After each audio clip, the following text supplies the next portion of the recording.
Welcome, dear listener. Today I'm going to explain the entire history of Tokyo. In this segment, we will traverse thousands of years, starting with the early foragers and pottery makers of the Jomon period, moving through the social transformations of the Yayoi and Kofun eras, and culminating with the quiet rise of a small castle town named Edo, which would one day become the beating heart of Japan.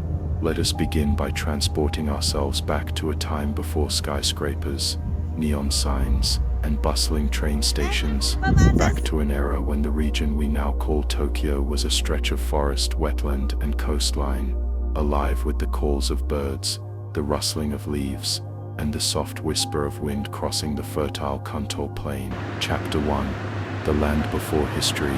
To understand Tokyo's earliest development, we must first appreciate the land itself, the Kanto Plain, a sweeping expanse that cradles modern Tokyo.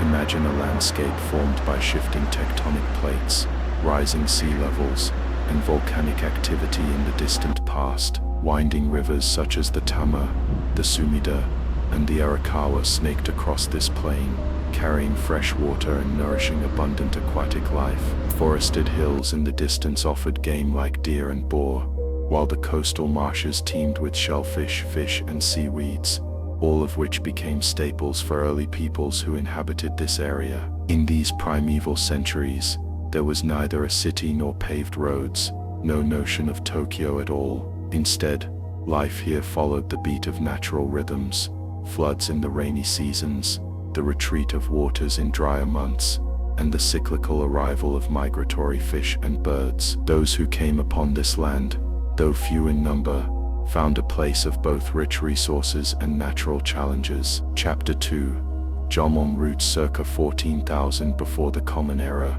300 before the Common Era. Our earliest glimpse of human activity in the region is tied to the Jomon period. The people of the Jomon era are renowned for their cord-marked pottery, from which the term Jomon meaning cord pattern is derived. They lived in small communities, practicing hunting, fishing, and gathering. Picture clusters of pit dwellings dug partially into the ground near rivers and streams. Jomon families would share warmth around smoky hearths in cooler months, and feast on shellfish from the bay, nuts from nearby forests, and fish caught in local waterways. Archaeologists have discovered shell middens Kaizuka near modern Tokyo, heaps of shells, bones, and pottery fragments revealing insights into Jomon diets and daily life. Also discovered were clay figurines, called dogu, which may have served ceremonial or spiritual purposes. Though they lived many thousands of years ago, the Jomon people showed remarkable artistry in their pottery designs and personal ornaments. Their daily routines were intimately woven with the land's natural cycles,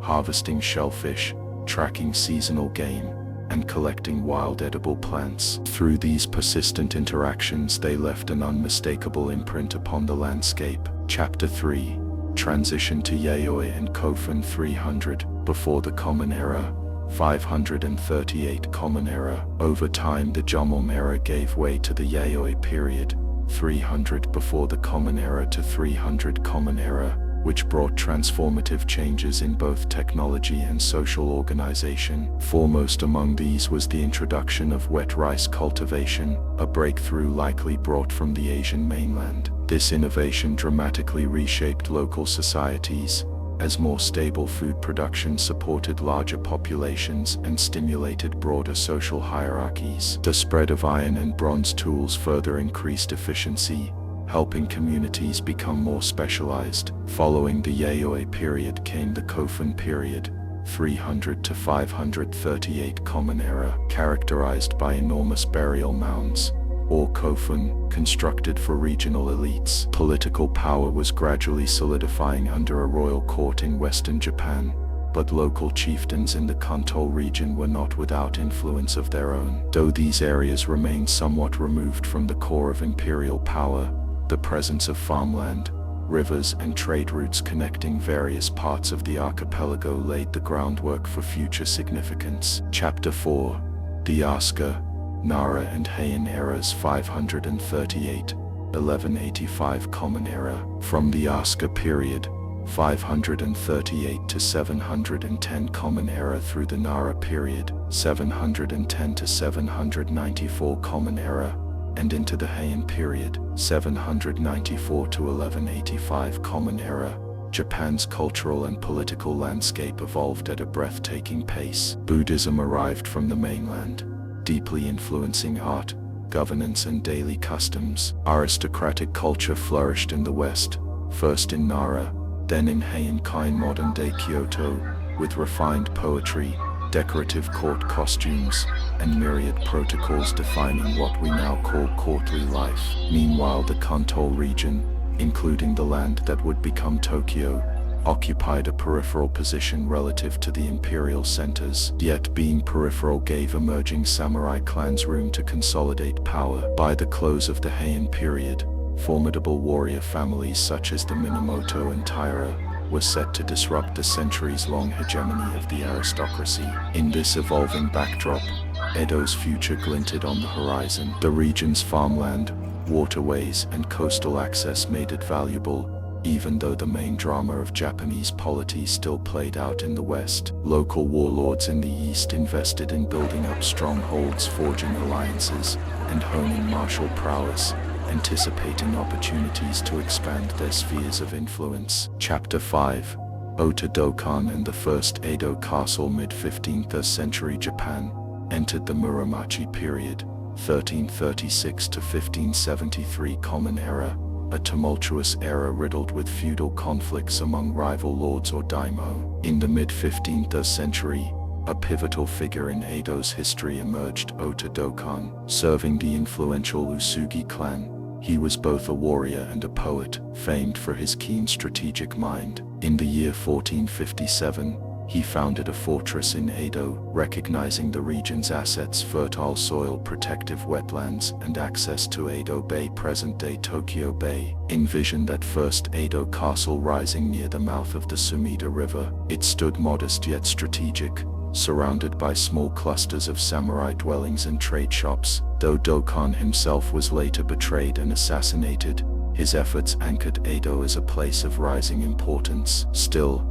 at this point, Edo was but a single piece on the chessboard of Japan's feudal warfare, overshadowed by conflicts among larger powers like the Takeda, the Honjo, and the Usugi themselves. The ultimate ascent of Edo would require a new wave of unification, driven by a trio of historical giants: Oda Nobunaga, Toyotomi Hideyoshi, and Tokugawa Ieyasu. Chapter 6. The Age of Unification. Oda, Hideyoshi, and Tokugawa. The late 16th century witnessed the unification of Japan under three extraordinary leaders. Oda Nobunaga subdued entrenched warlords, pioneering the use of firearms in battle and employing radical strategies. Toyotomi Hideyoshi completed much of Nobunaga's mission, bringing most of the archipelago under a single rule. Tokugawa Ieyasu eventually assumed this consolidated power, establishing a lasting peace. Edo's fate was sealed in 1590, when Hideyoshi granted Ieyasu control over the eastern provinces. Although some viewed this as banishment to a backwater region, Ieyasu recognized Edo's strategic potential. He undertook expansions of Edo Castle, built canals, and attracted migrants from all over Japan, artisans, merchants, and samurai alike. When Ieyasu triumphed at the Battle of Sekigahara in 1600 Common Era, he secured dominance, and by 1603, the emperor had named him shogun, initiating the Tokugawa shogunate. In that pivotal moment, Edo soared from a relatively obscure fortress town to the nation's governing center. Samurai from across Japan moved there to follow their lords, while merchants, craftspeople, and farmers flocked in to meet the needs of the swelling population. Thus began the Edo period, a span of over 2 centuries that would see Edo reach unprecedented heights in population, cultural influence, and administration. Chapter 7. Daily life in early Edo. At the dawn of the 17th century, Edo brimmed with new arrivals. Samurai established estates called Bukishiki, arranged by social rank and proximity to the castle. Meanwhile, commoners lived in densely populated districts humming with commerce and artisan trades. The bustle of markets, the clatter of rickshaws, and the calls of itinerant street vendors underscored a sense of constant motion. Picture the city's layout. Edo Castle, a dominant fortress surrounded by stone walls and broad moats. Merchants' quarters, packed with wooden houses, seiki establishments and shops lining narrow streets. Temples and shrines, each forming hubs of religious activity. Canals and bridges, knitting neighborhoods together into a single vibrant tapestry. By the mid-17th century, Edo rivaled or outstripped Kyoto and Osaka in population. A dynamic urban culture emerged. Kabuki theater, ukiyo woodblock prints, and lively entertainment districts shaped the city's identity. People from diverse backgrounds drawn by opportunity contributed to this cultural melange. Chapter 8. The geography that shaped growth. While Tokugawa authority drove Edo's rise, geography played an equally critical role. The Kanto Plain provided ample farmland to support a growing population, and Edo Bay furnished a gateway for trade. Ships navigated the wide waterways, bringing rice from distant domains, fish from local waters, and lumber from nearby forests. Engineers and laborers transformed the environment further, constructing canals, building seawalls, and reclaiming land from marshes. Though the shogunate enforced a strict isolationist policy known as sakoku, Edo's internal economy thrived, connecting farmland, fisheries and artisanal workshops into a smoothly functioning system. Overland routes, such as the famous Tokaido, linked Edo to Kyoto and other key cities, fostering travel and the exchange of ideas. Chapter 9. From peripheral town to national powerhouse, Edo's meteoric rise can be traced to multiple factors. Sankin Kotai. Under this policy, daimyo had to alternate residences between their home provinces and Edo, channeling immense wealth and labor into the capital. Stability and peace. The Tokugawa shogunate effectively minimized large-scale armed conflicts, enabling commerce and population centers to flourish. Vibrant urban culture. Samurai artisans and merchants mingled in a shared urban space, creating demand for creative pursuits such as kabuki, puppet theater, and the famous Yoshiwara pleasure district. By the 18th century, Edo was arguably the world's most populous city, with over 1 million inhabitants according to some estimates. This remarkable status was achieved under a policy of near total isolation from foreign countries, illustrating how robust and self-contained the city's economy and governance had become. Chapter 10. Linking past to present. As we close part 1 of our Tokyo history series, take a moment to reflect on the remarkable continuity from ancient times to Edo's early zenith. The shell middens of the Jomon era foreshadow the importance of local resources, and Ota Dokon's foresight in building Edo Castle ensured the city would stand at the crossroads of fortune. Layer upon layer, Jomon, Yayoi, Kofun, medieval castle town, all contributed to the environment and culture that would define the region. By the close of the 16th and the dawn of the 17th century, Edo was on the threshold of greatness. Like a seed planted in fertile ground, it would soon shoot skyward, influencing countless facets of Japanese society. Over time, it would develop not just into a formidable administrative center but also a magnet for arts, entertainment, and trade. In our next installment, we will dive deeper into the Edo period proper,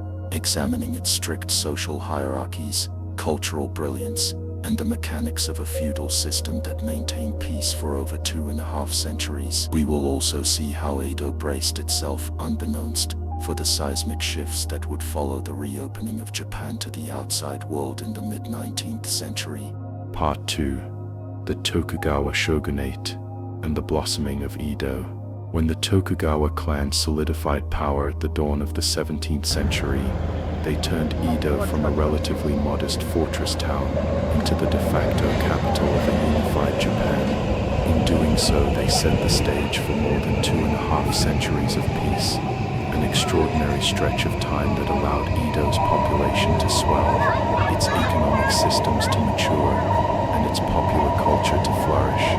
Yet, beneath this outward stability, contradictions brewed. In this second installment, we examine the city's social hierarchies, economic transformations, cultural innovations, and the eventual cracks that would appear in the Tokugawa armor. Chapter 1. The Dawn of Tokugawa Rule. Tokugawa Ieyasu's victory at the Battle of Sekigahara in the year 1600 altered Japan's political landscape.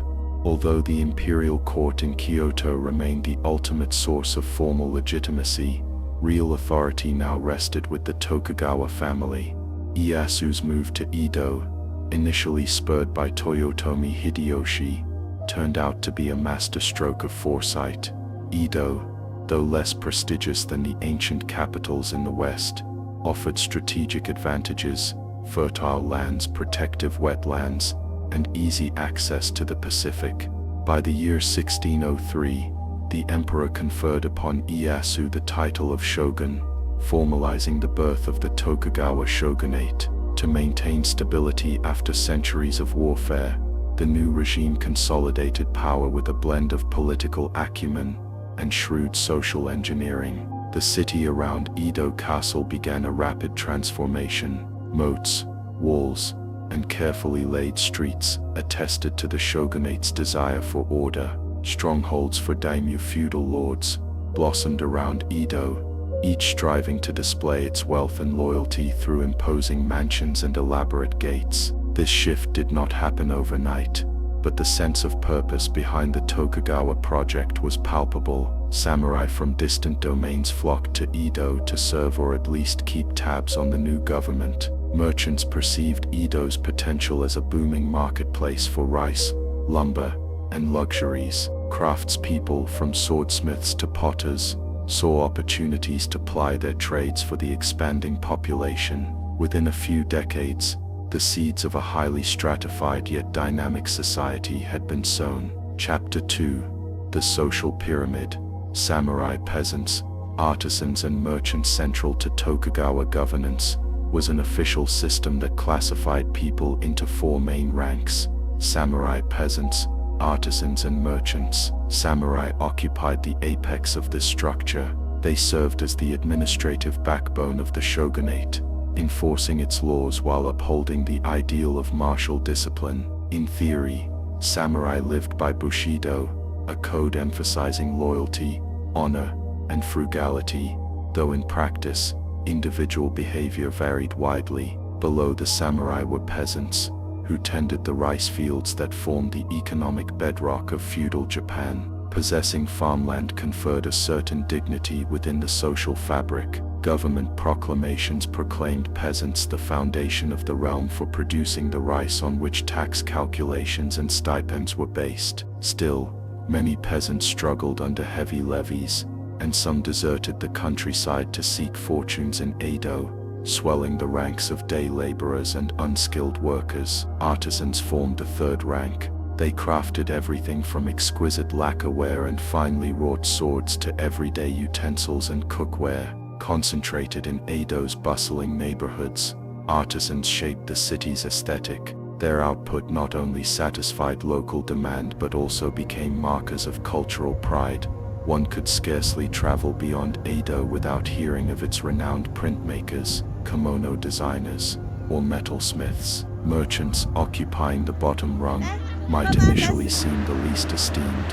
However, they would become the unforeseen victors of the prolonged peace. Their role as intermediaries, traders, and moneylenders allowed many to accumulate substantial wealth. Rice brokers, for instance, controlled a vital commodity on which samurai stipends were based. Over time, their financial power subtly undermined the primacy of warrior rule, seeding the social contradictions that would later surface. Though rigid in theory, these four classifications allowed for daily interactions. Samurai might drink at a merchant's tea house, while artisans could accept commissions from both lords and commoners. The boundaries were real but could be traversed through wealth, patronage, or marital alliances. An intricate dance of status and economy defined the city's pulse, making Edo at once predictable and quietly rife with tensions. Chapter 3. Sankin Kotai, the Lords on the Move. One of the most distinctive Tokugawa policies was Sankin Kotai,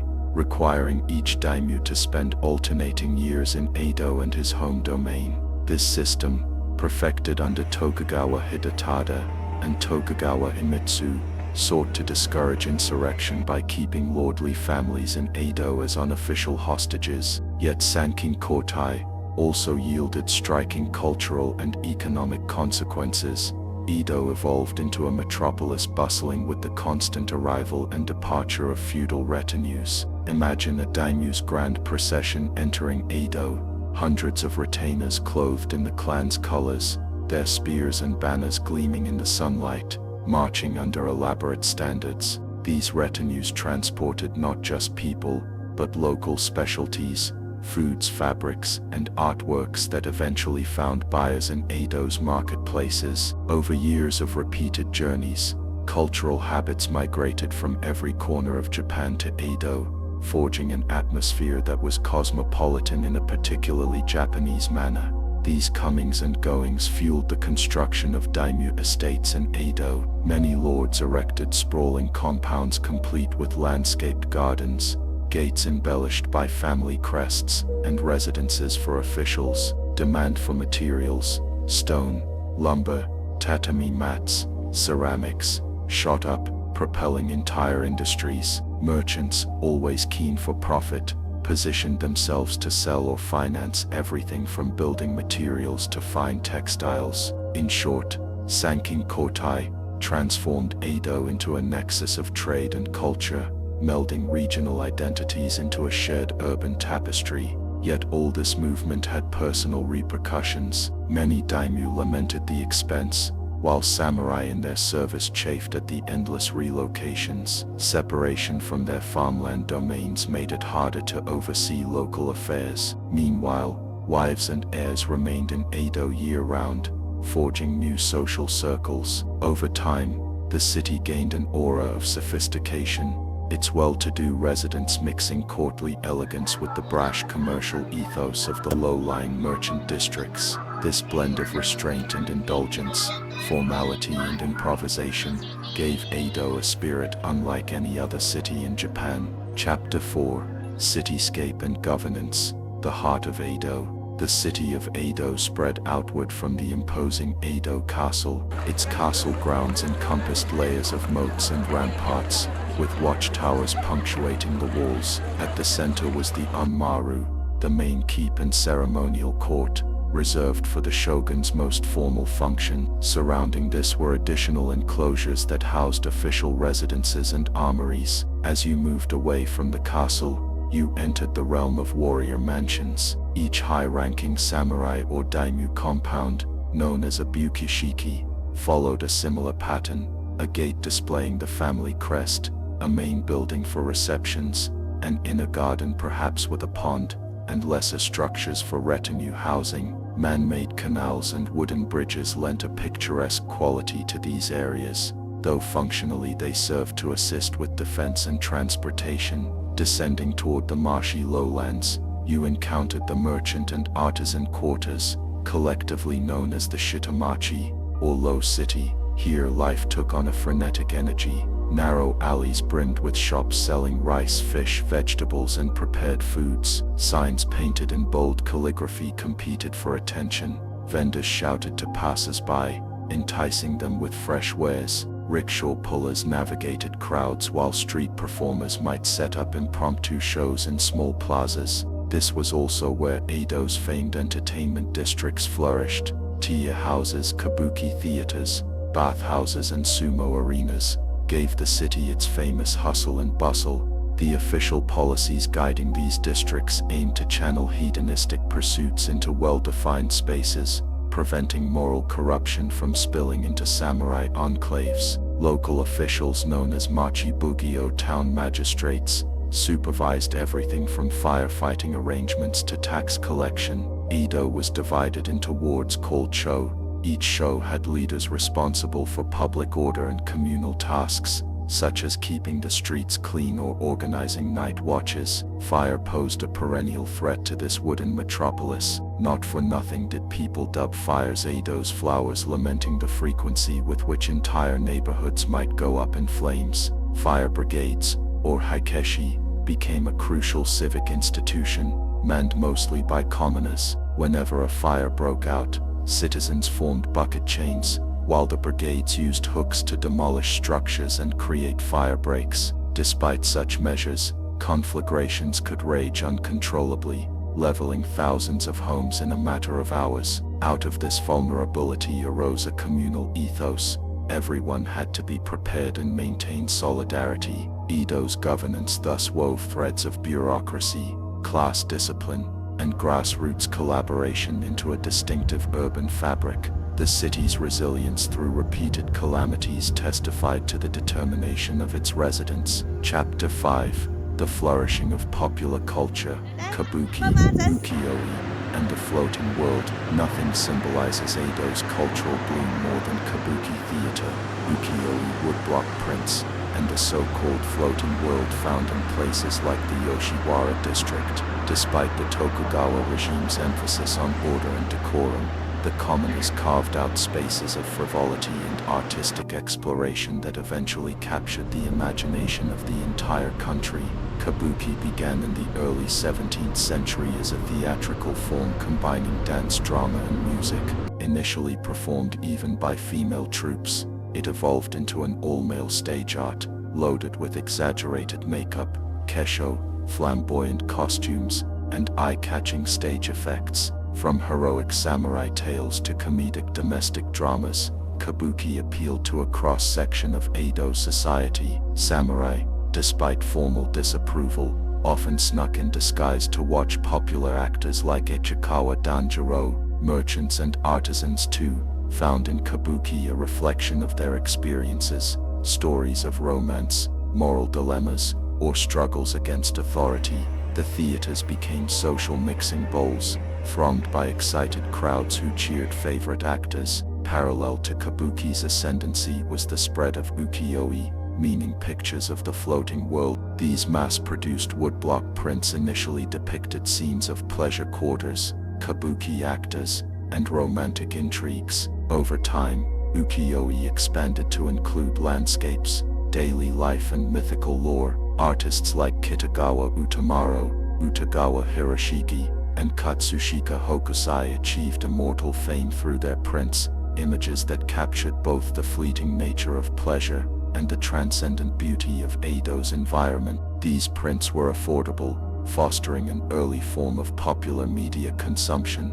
The Yoshiwara district represented the heart of the floating world, a regulated pleasure quarter just north of the city's center. Within its walls, courtesans, some of them highly cultured and esteemed, entertained clients. The Yoshiwara was a self-contained cosmos of fashion, refined conversation, tea ceremonies, and lavish banquets. For many visitors, it provided an escape from strict class rules. Samurai might discreetly mingle with wealthy merchants over sake and poetry. Although laws theoretically prohibited fraternization across classes, writers and painters drew endless inspiration from these interactions, weaving stories and images that shaped Edo's cultural identity. However, beneath the veneer of elegance lay a harsher reality of contracts, debts, and limited freedoms for the women who worked there. Overall, these cultural phenomena reflected a city intoxicated by novelty. Literacy among commoners soared, fueling a thriving publishing industry that printed everything from witty guides to Yoshiwara to serialized adventure tales. Reading groups formed, lending libraries circulated new materials, and street corner storytellers kodan dramatized local legends. Through such shared narratives, Edo's residents forged a sense of unity, bridging class divides more effectively than official decrees ever could. Chapter 6: Economics in a Closed Country, Rice Money and Merchant Power.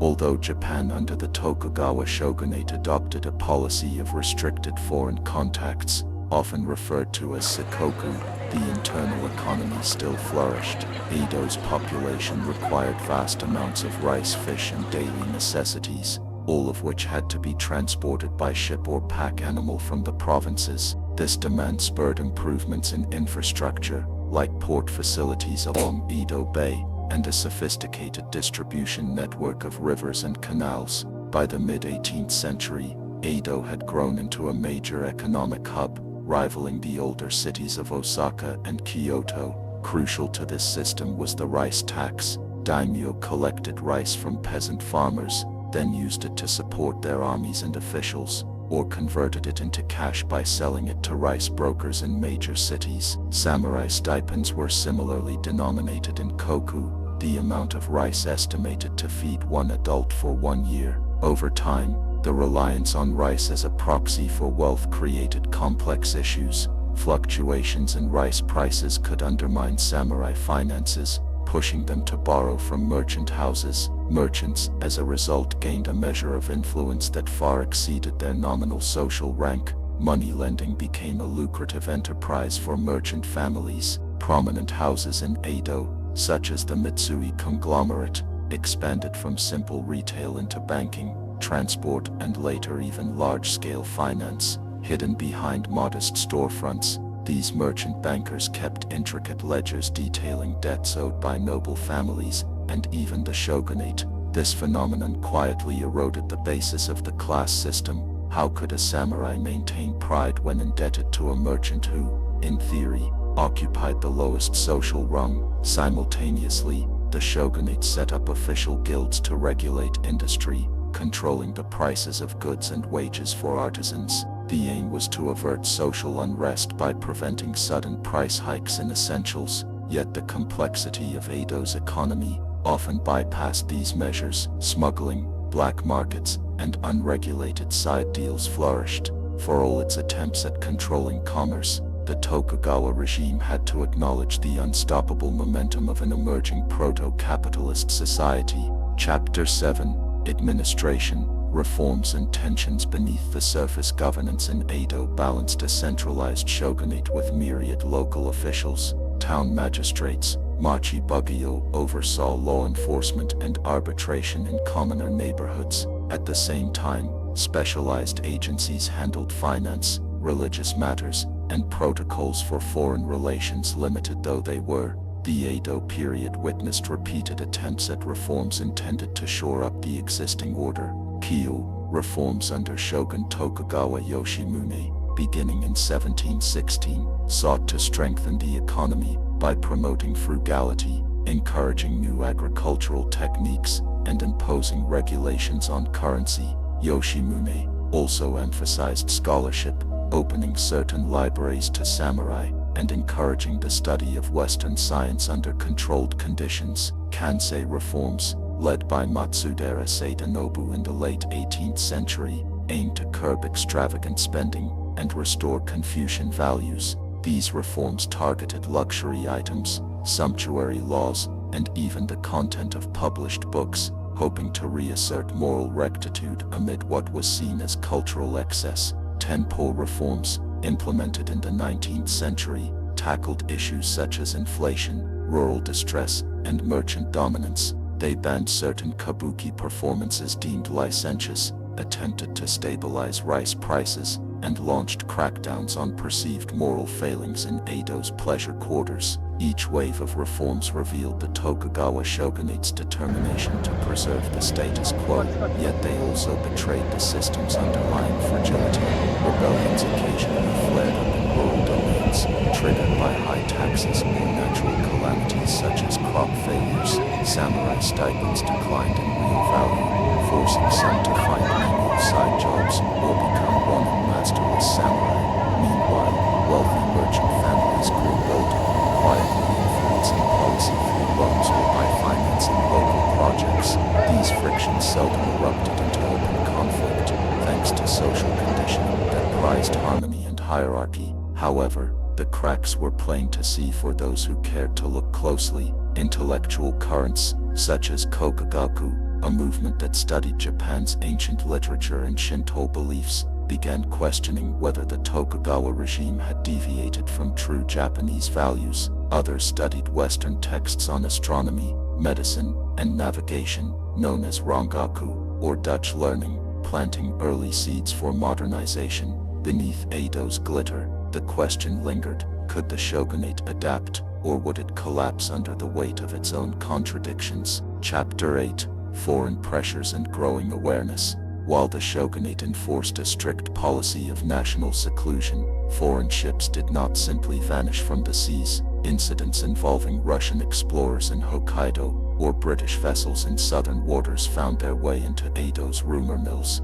Occasionally, battered foreign vessels washed ashore, their crews either detained or repatriated in controlled arrangements. These stories hinted that the outside world was advancing quickly, driven by new technologies and trade networks. Some samurai thinkers, especially those knowledgeable in Rangaku, warned that Japan risked being overtaken if it remained technologically stagnant. However, the leadership mostly dismissed such concerns, focusing instead on immediate domestic stability. A few progressive daimyo tried building Western-style cannons or ships in their home domains, but these localized efforts rarely gained widespread traction under the watchful eye of Edo's authorities. By the early 19th century, as Europe and the United States embarked on rapid industrialization, even the most insular corners of Edo society felt some ripple of change. Western maps, smuggled or purchased through Dutch traders in Nagasaki, showed continents and oceans in ways that challenged the classical Chinese or Japanese worldview. Medical knowledge gleaned from Dutch texts introduced new surgical techniques that outperformed traditional methods. Isolated though it was,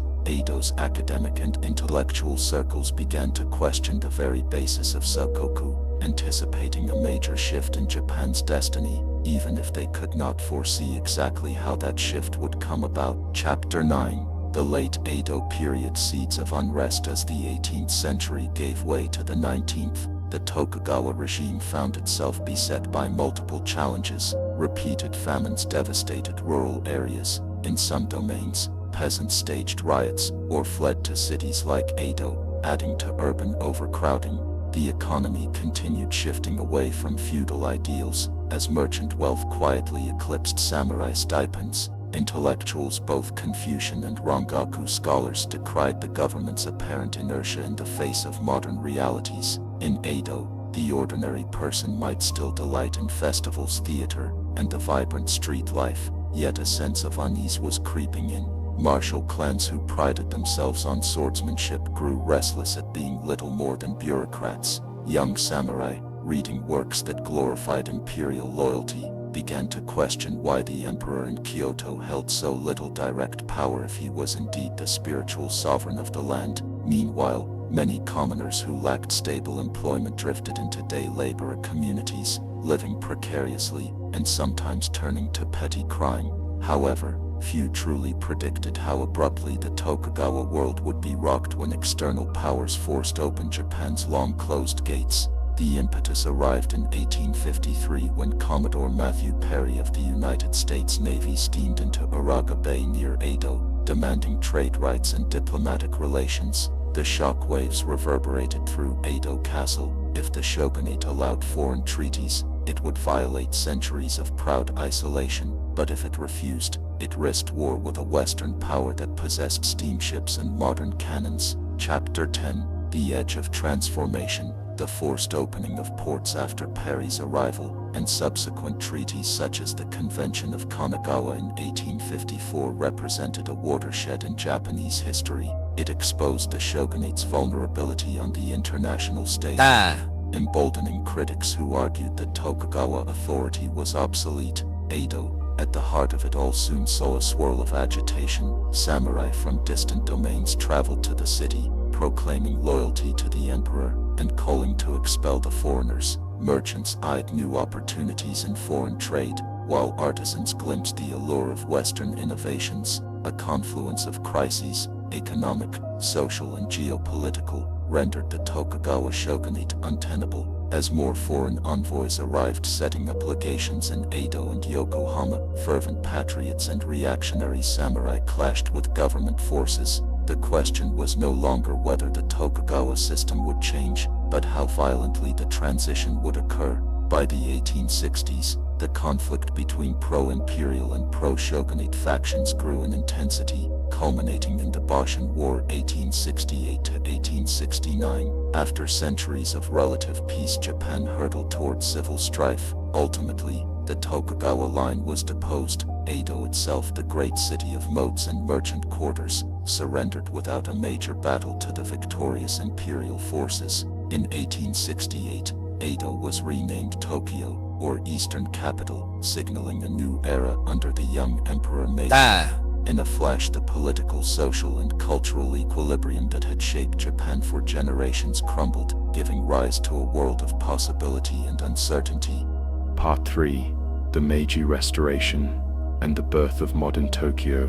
When Commodore Matthew Perry's black ships arrived off the coast, near Edo, in the year 1853, of the Common Era, they rattled the very foundations of the Tokugawa shogunate. Within 15 years, that centuries-old political system collapsed, giving rise to a new government centered on the young Emperor Meiji. By imperial decree, Edo was renamed Tokyo, the eastern capital, and catapulted onto a world stage. This transformation upended social hierarchies, sparked industrialization, and ushered Japan into an era of unprecedented engagement with the West. In this installment, mirroring the structure of Part 2, we delve into Tokyo's rebirth and examine the forces that shaped the city's transition from feudal stronghold to modern metropolis. Chapter 1. The Fall of the Tokugawa Shogunate. Although the Tokugawa Shogunate had ruled Japan since the year 1603 of the Common Era, its authority began to fracture under the strain of foreign intervention and domestic discontent. Commodore Perry's arrival, followed by the signing of unequal treaties, exposed the shogunate's vulnerability on the international stage. Opposition crystallized around the idea of revering the emperor, while expelling barbarians encapsulated in the slogan Sono Yoi, or Revere the Emperor, expel the barbarians. Some domains, notably Satsuma and Shoshu, defied the Tokugawa stance by modernizing their armies and forging secret alliances. Younger samurai in these regions, emboldened by new Western weaponry and burning with nationalist zeal, demanded an end to the old order. Meanwhile, peasants and merchants in Edo and elsewhere faced economic upheavals, whether from inflation, bad harvests, or the collapse of long-standing merchant credit systems. Riots and acts of violence against foreigners broke out, further eroding confidence in Tokugawa leadership. Amid mounting unrest, the shogunate attempted half-hearted reforms, but each concession only emboldened rival factions. The final blow was struck in 1867, when the 15th Tokugawa shogun, Tokugawa Yoshinobu, abdicated political power back to the imperial court. A coalition of southern domains swiftly wrested control, igniting the Boshin War of 1868 to 1869. Edo, largely spared from major combat, surrendered to the new imperial forces without large-scale bloodshed. The city that had stood as the seat of Tokugawa power for over 2 centuries, found itself reborn under a new banner. Chapter 2. Edo becomes Tokyo. In the year 1868, of the Common Era, Emperor Meiji's officials declared that Edo would become Tokyo, literally meaning Eastern Capital. Although Kyoto remained the imperial home for some time, the symbolic act of renaming Edo underscored the aspiration to forge a fresh identity, one aligned with modernization and the emperor's newly centralized authority. By moving some court functions and officials eastward, the government ensured Tokyo would rise as the hub of national reform. Renaming, however, was just the beginning. The once rigid social order of samurai, peasants, artisans and merchants underwent abrupt dismantling. In quick succession, edicts abolished the centuries-old class distinctions, allowing former commoners to wear swords and former samurai to engage in commerce. Daimyo domains were dissolved and replaced by prefectures, each governed more directly by the central bureaucracy in Tokyo. These changes unleashed social fluidity and a swirl of new opportunities, especially in the capital, where government offices and foreign embassies sprang up in previously samurai-exclusive enclaves. For locals who had known the city as Edo, the changes were dizzying. Samurai who once policed the city found themselves out of work or compelled to adapt to new roles. Artisans, printers, and merchants discovered a sudden market for Western-style suits, imported goods, and new forms of printed media. The city's neighborhoods, some of which had burned during upheavals in the final days of the shogunate, set about rebuilding in tandem with a reimagined vision for a modern Japan. Among the first priorities was constructing Western-inspired roads and government buildings, often startling Edo's longtime residents with their brick facades and symmetrical designs. Chapter 3.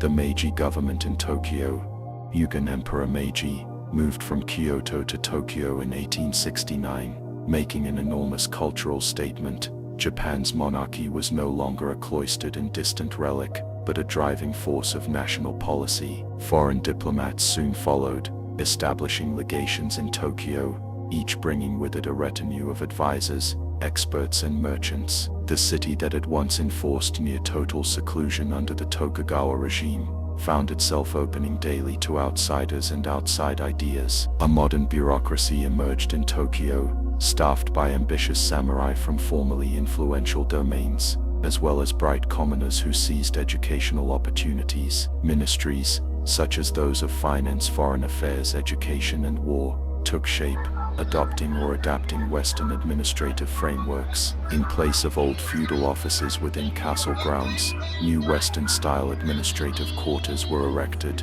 Streets near these government hubs were widened and lit with gas lamps, and horse-drawn carriages replaced sedan chairs in official processions. Simultaneously, the government hired foreign experts to advise on subjects ranging from law to military tactics and railroad construction, known as Oyatoi Gaikokujin. These foreign professionals became conspicuous figures in Tokyo's evolving skyline. Some taught at newly established schools, while others helped plan roads, telegraph lines and modern hospitals. Their presence and sometimes flamboyant lifestyles both intrigued and unsettled Tokyo's residents, who had until recently experienced only Tokugawa-era moras. Chapter 4: The Westernization Craze and Cultural Shifts. One of the most immediate transformations was in fashion. Samurai hairstyles with top knots vanished overnight for those serving in government roles, replaced by cropped hair or Western-style hats. The Meiji government even issued mandates encouraging Western attire at official events, driving tailors to master the techniques of frock coats, trousers and waistcoats. Women in aristocratic circles began experimenting with bustles and corsets, while local shops offered newly imported fabrics. Traditional kimono did not disappear, but Tokyo's wealthier classes embraced a hybrid style, merging foreign cuts with Japanese patterns. Diets also changed. Meat consumption, once rare or subject to cultural taboos, became more acceptable. Western foods like beef and bread gained popularity, especially around Tokyo's foreign enclaves. Restaurants specializing in junabi, a beef-based hot pot, later evolving into sukiyaki, flourished. Coffee houses and bakeries sprang up, introducing new flavors and social spaces, while markets sold imported goods such as chocolate and canned food. Entertainment adapted apace. The kabuki theaters continued, but new forms of performance appeared. Western-style orchestras, military bands and eventually adapted forms of drama known as shinpa or new school plays. Some old amusements like sumo wrestling and geisha performances survived, yet even they were subtly reshaped by the infiltration of foreign visitors and the local appetite for novelty. The city buzzed with a sense that anything was possible, and many recognized that adopting Western technology and ideas might bolster Japan's independence against colonial ambitions from Europe or the United States. Chapter 5: Industrialization and Urban Growth. Driven by the Meiji government's pursuit of Fukoku Kyohei, or enrich the country, strengthen the military, Tokyo embarked on a path of industrialization. Railroads became a top priority, connecting Tokyo to Yokohama by the year 1872 of the Common Era, an event that dazzled onlookers unused to steam-powered locomotives. Within a few decades, rail lines fanned out across the main island of Honshu, linking Tokyo not only with other regions but also with expanding port cities. Factories, initially small-scale, began to appear in and around Tokyo, powered by coal-fired steam engines. These early industries concentrated on textiles, particularly silk spinning, before venturing into machine tools, shipbuilding and other emerging technologies. With newly founded banks and stock companies channeling capital, the city became the financial nucleus of a modernizing Japan. Here, The seeds of large Zaibatsu conglomerates such as Mitsubishi and Mitsui found fertile soil in which to grow. The pace of urban development necessitated fresh infrastructure. Roads were paved or relaid to accommodate carriages, and telegraph wires connected government buildings with each other and with port cities. Gas lamps illuminated key streets by night. The city's population soared as rural migrants flocked to Tokyo in search of jobs, education, or merely the allure of modern city life. This influx spurred demand for low-cost housing, leading to hastily built neighborhoods that sometimes struggled with sanitation and fire hazards. Meanwhile, the sumptuous Western-style mansions and government edifices contrasted starkly with surviving Edo-era row houses, shops, and temples. Tokyo became a landscape of juxtaposition,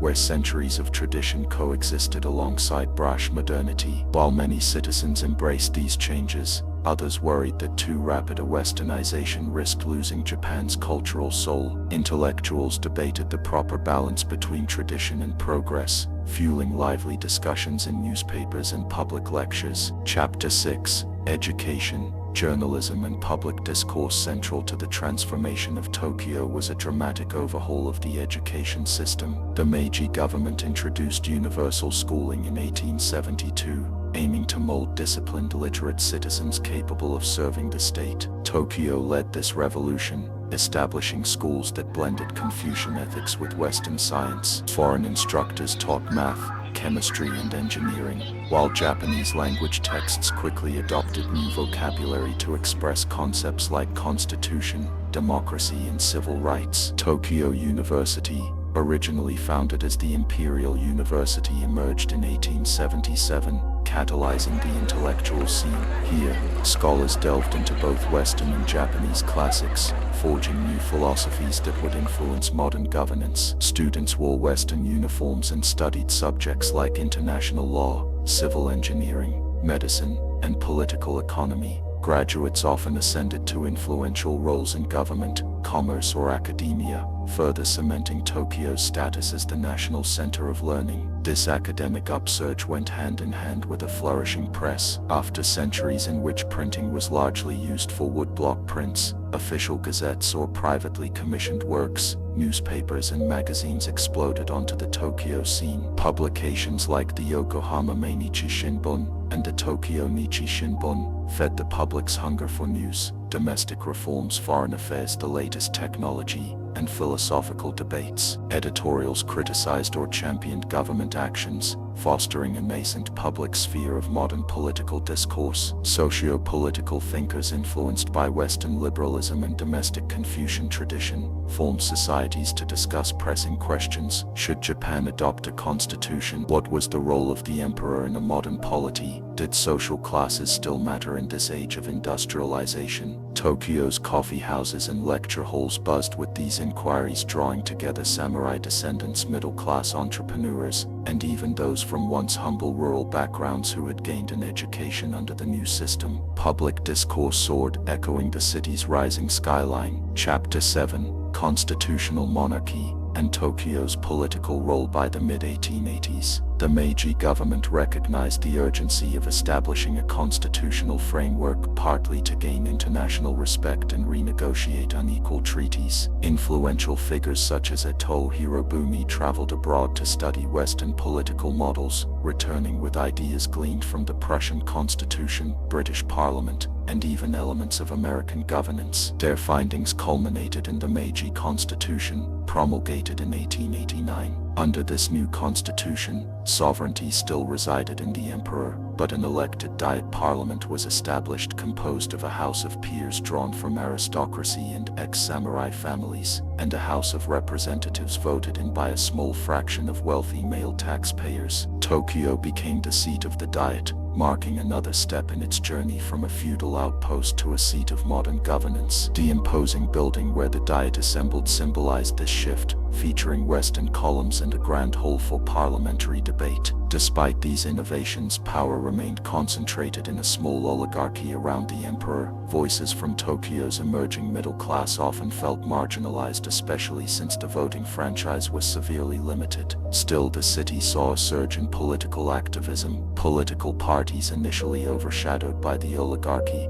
held rallies and published fiery tracts. Students at Tokyo University organized debates on issues such as personal rights, the freedom of the press, and women's education. Even the newly formed police force, organized along semi-western lines, struggled to manage rowdy demonstrations that spilled into the city's thoroughfares. Simultaneously, the emperor's presence in Tokyo acquired a near-mythic significance. Parades featuring the imperial carriage or new Western-style cavalry elicited awe from citizens who had never before glimpsed the emperor in public. Festivals and national holidays that celebrated the emperor's rule now took place on Tokyo's broad avenues, reinforcing the notion that Tokyo was the beating heart of the Meiji state. Chapter 8. Military expansion. Conflicts in Tokyo's growth. Tokyo's modernization was not purely domestic. The slogan Fukoku Kyohei, enrich the country, strengthened the military, guided an outward push as Japan sought to match Western powers in imperial reach. The city's arsenals churned out modern firearms, and new shipyards built steel warships. Military academies rose, focusing on Western drills and strategies. Many of these facilities were concentrated in or near Tokyo, drawing in recruits from across the nation.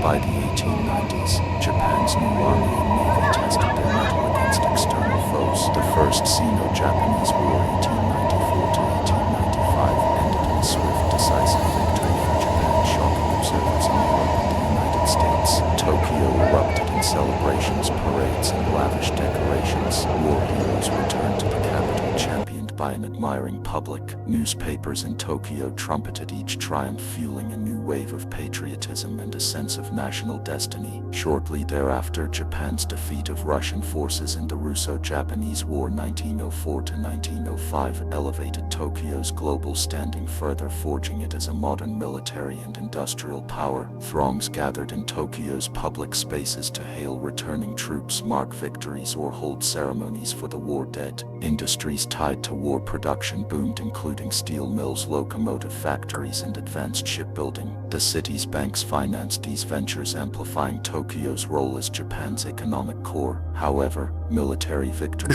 also carried costs. Increased taxation to fund war campaigns burdened the lower classes, and returning soldiers sometimes found it difficult to reintegrate into civilian life. Rapid economic change caused inflation, making it harder for families to afford housing in an ever more crowded Tokyo. Meanwhile, rural migrations continued unabated. Despite these tensions, Tokyo in the early 20th century gleamed with promise. Broad boulevards, electric streetcars, department stores, and a new generation aspiring to blend Western modernity with Japanese identity. Chapter 9. Everyday life and cultural evolution in Meiji-era Tokyo. For many ordinary citizens, daily routines in Meiji-era Tokyo became a balancing act between old and new. While lantern-lit wooden shops still sold rice from open barrels, modern department stores rose in districts like Nihonbashi and Ginza, featuring window displays, fixed prices, and imported goods. Horse-drawn trams rattled along main roads, soon replaced by electric trams that crisscrossed the city, connecting neighborhoods with unprecedented speed and reliability. Public parks inspired by Western models emerged where feudal estates once stood. Ueno Park, for example, became a cultural hotspot, hosting museums, a zoo, and annual cherry blossom gatherings. The introduction of Western sports like baseball fascinated young Tokyoites, who formed teams and played on makeshift fields. Journalists popularized the game, linking it to ideals of discipline and modern spirit. Schools multiplied rapidly, from elementary institutions to specialized academies offering courses in engineering, medicine, and law. Some newly educated women began advocating for expanded rights, founding magazines to discuss female education, marriage laws, and property rights. Although the government kept tight reins on free speech, a kernel of public consciousness had taken root. Nurtured by the city's reading public,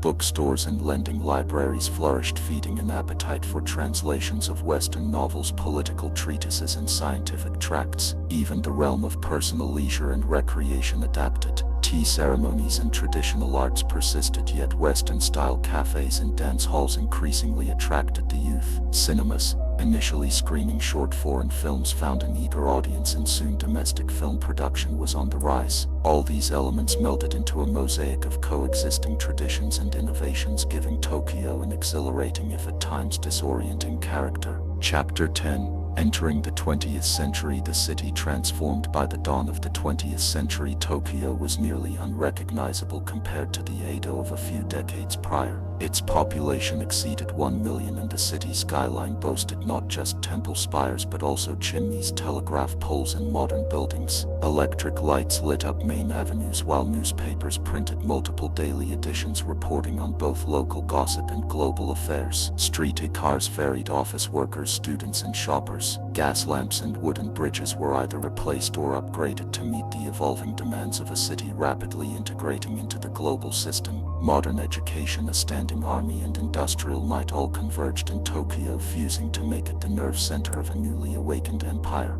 Diplomatic missions lined certain avenues, their flags denoting treaties and relationships that would shape Japan's path. Public squares hosted gatherings that ranged from jubilant war celebrations to mass demonstrations against government policies. Intellectuals argued how best to fuse Western knowledge with Japanese heritage, forging new strands of national identity. Yet for every success, challenges loomed. Housing shortages, pollution, and labor disputes reflected the social upheaval fueled by industrialization. The gap between wealthy urbanites and impoverished workers sometimes erupted in strikes or riots. Censorship laws restricted critical voices when authorities feared subversion. With victory over Russia, Japan joined the ranks of colonial powers, igniting both pride and ethical controversies over expansionism. In short, Tokyo had become a capital not only in name but in essence an epicenter of governance, industry, culture, and diplomacy. It was a city poised for modern greatness, yet it also carried the seeds of complexity that would define its next chapter.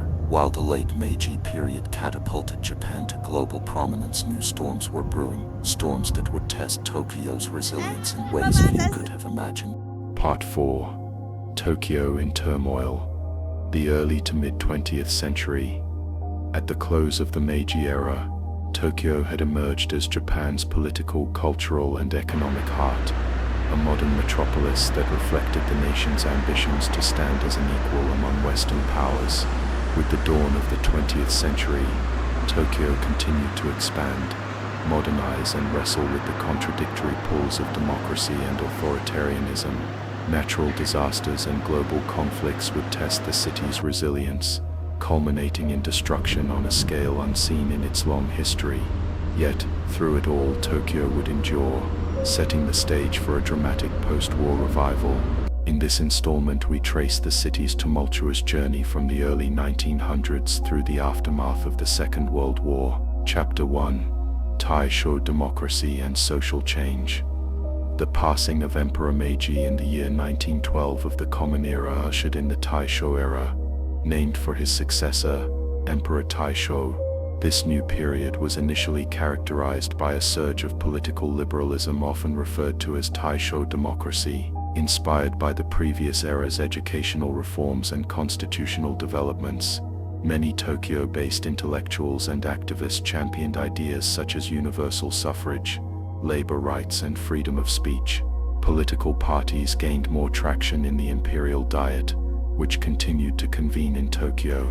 Leaders like Hara Takashi, often called Hara-Kei, guided prime ministerial cabinets that hinged on party coalitions, an uncommon phenomenon in a monarchy that still granted the emperor and his appointed oligarchs ultimate authority. Newspapers multiplied in Tokyo, debating foreign policy, the ethical ramifications of Japan's territorial expansions in East Asia, and growing calls for parliamentary reform. Feminist voices, such as Hiratsuka Raikyo and Yosono Akiko, organized women's societies and pressed for broader educational and legal rights, though entrenched social norms would long hinder actual policy change. At the same time, industry in Tokyo soared. Factories clustered around the city's outskirts, employing migrants from rural areas who arrived in search of higher wages. While some found opportunities, many ended up in cramped, unsanitary conditions. Steep social inequalities led to sporadic labor strikes,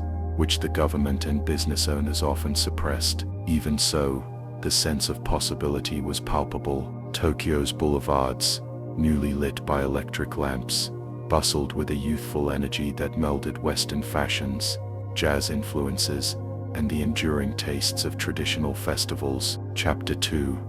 A modernizing metropolis on the brink. Tokyo in the early 1920s of the Common Era portrayed a mosaic of modern sophistication and lingering vulnerability. Streetcars rattled between vibrant shopping districts like Ginza and Asakusa, each lined with department stores touting Western-style clothing, furniture and cosmetics. Cafes, dance halls and movie theaters popped up, especially in the fashionable areas around Ueno and Shinjuku, tempting the city's middle class with novel forms of entertainment. Meanwhile, the skyline continued to evolve. Brick and concrete buildings replaced many wooden structures, reflecting an eagerness to adopt Western architectural ideals. The city's first skyscraper in modern steel frame design rose to a mere 9 stories, a modest height by later standards, but a bold statement at the time. Government ministries orchestrated expansions of sewage networks, paved roads, and telecommunication lines, all in an effort to maintain Tokyo's image as a forward-looking capital. Yet behind this facade, tensions simmered. Economic booms could rapidly deflate, leaving workers unemployed. Nationalistic fervor grew among certain factions, who criticized Western influence for diluting Japan's spiritual essence. Hardline voices in the military also advocated expansions of territory and national pride, sowing seeds of conflict that would grow in the coming decades. Still, few citizens foresaw the dramatic upheavals that lay just around the corner, natural and man-made catastrophes that would reshape Tokyo's destiny. Chapter 3. Cataclysm. The Great Kanto Earthquake of 1923. On September 1st, 1923 of the Common Era at 11:58 in the morning, the earth convulsed beneath Tokyo and the surrounding Kanto region. The Great Kanto earthquake struck with terrifying force, measuring an estimated magnitude of 7.9 on modern scales. In a matter of minutes, thousands of buildings crumbled, roads split apart, and gas lines ruptured, igniting enormous fires that raged through the city. The quake's timing proved especially lethal. Many families and restaurants were cooking midday meals on charcoal or gas stoves, sparking countless blazes that swiftly coalesced into firestorms. Strong winds carried flames across entire wards, with neighborhoods like Nihonbashi, Asakusa, and Fukagawa suffering catastrophic losses. Firefighting brigades, already hampered by collapsed water mains, found themselves overwhelmed. A fire whirl phenomenon devoured any structure in its path, leaving limited options for escape. Within mere hours, Tokyo transformed into a smoking inferno of ruin. The earthquake and resultant fires killed well over 100,000 people across the region, with an equally staggering number left injured or homeless. Dazed survivors wandered through ash-choked streets, searching for missing relatives. Government buildings, including parts of the Diet and administrative offices, sustained heavy damage, complicating relief efforts. In the quake's aftermath, rumors and panic sparked xenophobic violence, particularly targeting Korean residents and other minority groups. The tragedy thus revealed social fissures that had long run beneath the city's veneer of modernity. Victims and survivors found solace in hastily erected tent cities, while trains halted, telegraphs failed, and a stunned nation mourned. Foreign powers sent aid, marking one of the earliest instances of large-scale international disaster relief. Even amid the despair, a determination to rebuild Tokyo on modern, safer lines began to crystallize. Chapter 4. The rebirth of Tokyo after the earthquake. In the wake of the Great Kanto earthquake, the central government and Tokyo's municipal authorities faced the monumental challenge of reconstruction.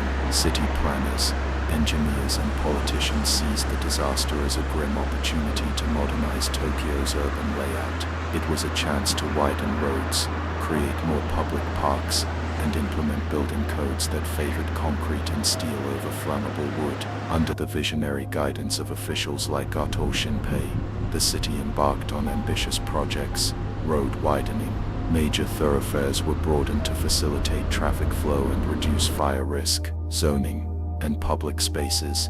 New parks, plazas, and green spaces were laid out, partly to serve as emergency refuges in future disasters. Stricter building standards, though not always enforced uniformly, new regulations encouraged fireproof materials and improved sewage systems. Despite these high-minded goals, economic realities slowed progress. Private landowners resisted compulsory land purchases, while budget constraints forced the government to scale back or delay certain aspects of the plan. Debates raged in the Diet about how much public money should be spent, and who should bear the financial burden.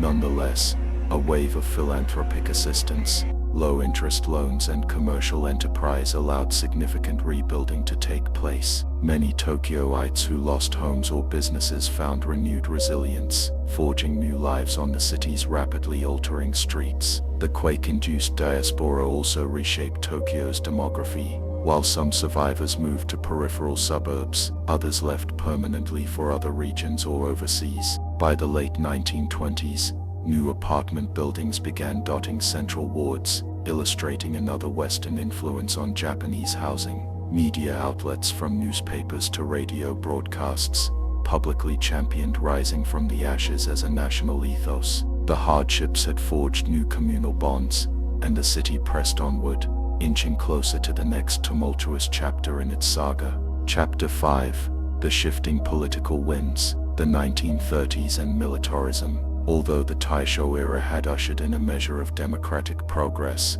the early Showa period, beginning in 1926 of the Common Era with Emperor Hirohito's enthronement, witnessed the unraveling of that fragile liberalism. Multiple factors converged: the global Great Depression, surging nationalism, and a string of assassinations that destabilized Japan's parliamentary governance. Radical young officers in the Imperial Japanese Army believed that only militaristic expansion and a return to traditional virtues could save the nation from foreign influence and domestic corruption. Tokyo's political climate grew tense. Prime ministers came and went in quick succession, often forced out by pressure from military factions. Civic organizations that had once championed labor rights or women's suffrage found their activities curtailed by new laws restricting political speech and assembly. The press was censored, with newspapers receiving directives on how to frame stories related to the army or imperial institutions. Trials for thought crimes multiplied,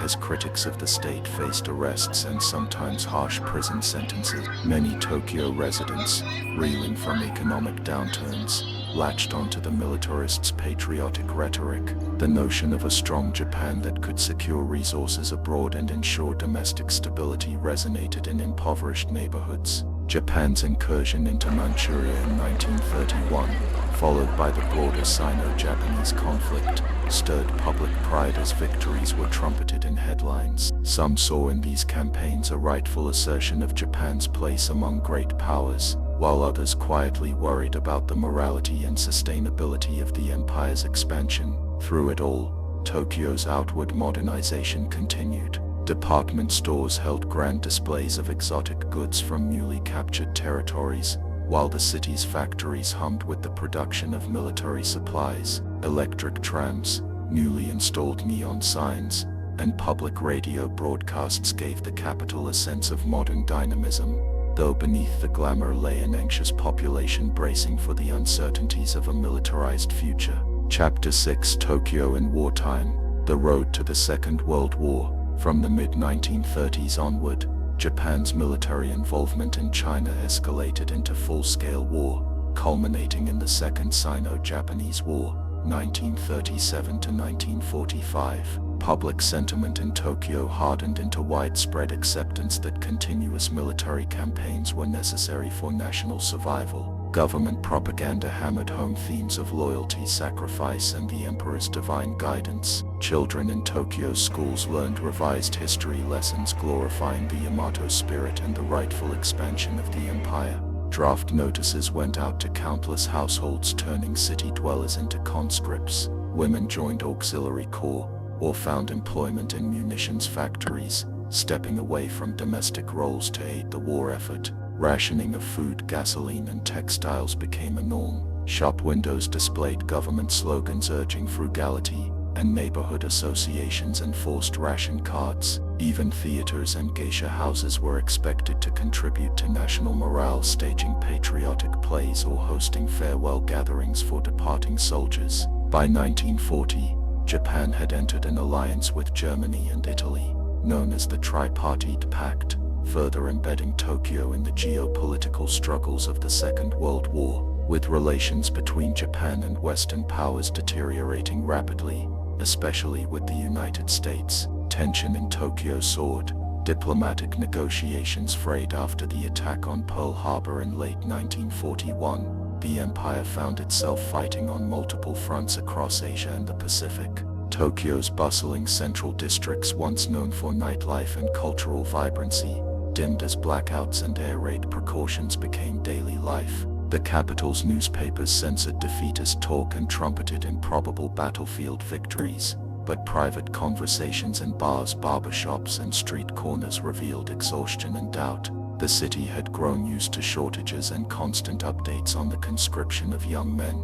Those who glimpsed returning wounded soldiers sensed the growing cost of war. As Tokyo approached the mid-1940s, it braced for a confrontation that would bring devastation directly to its doorstep. Chapter 7: The Bombing of Tokyo. Fire from the skies. Beginning in 1944, Allied forces intensified aerial bombing campaigns against the Japanese home islands. Initially, these raids focused on industrial targets in cities like Tokyo, Nagoya, and Osaka. Residents set up air raid shelters in basements or shallow trenches, while the government distributed helmets and hand-cranked sirens. The public was instructed to combat incendiary bombs with buckets of sand or water.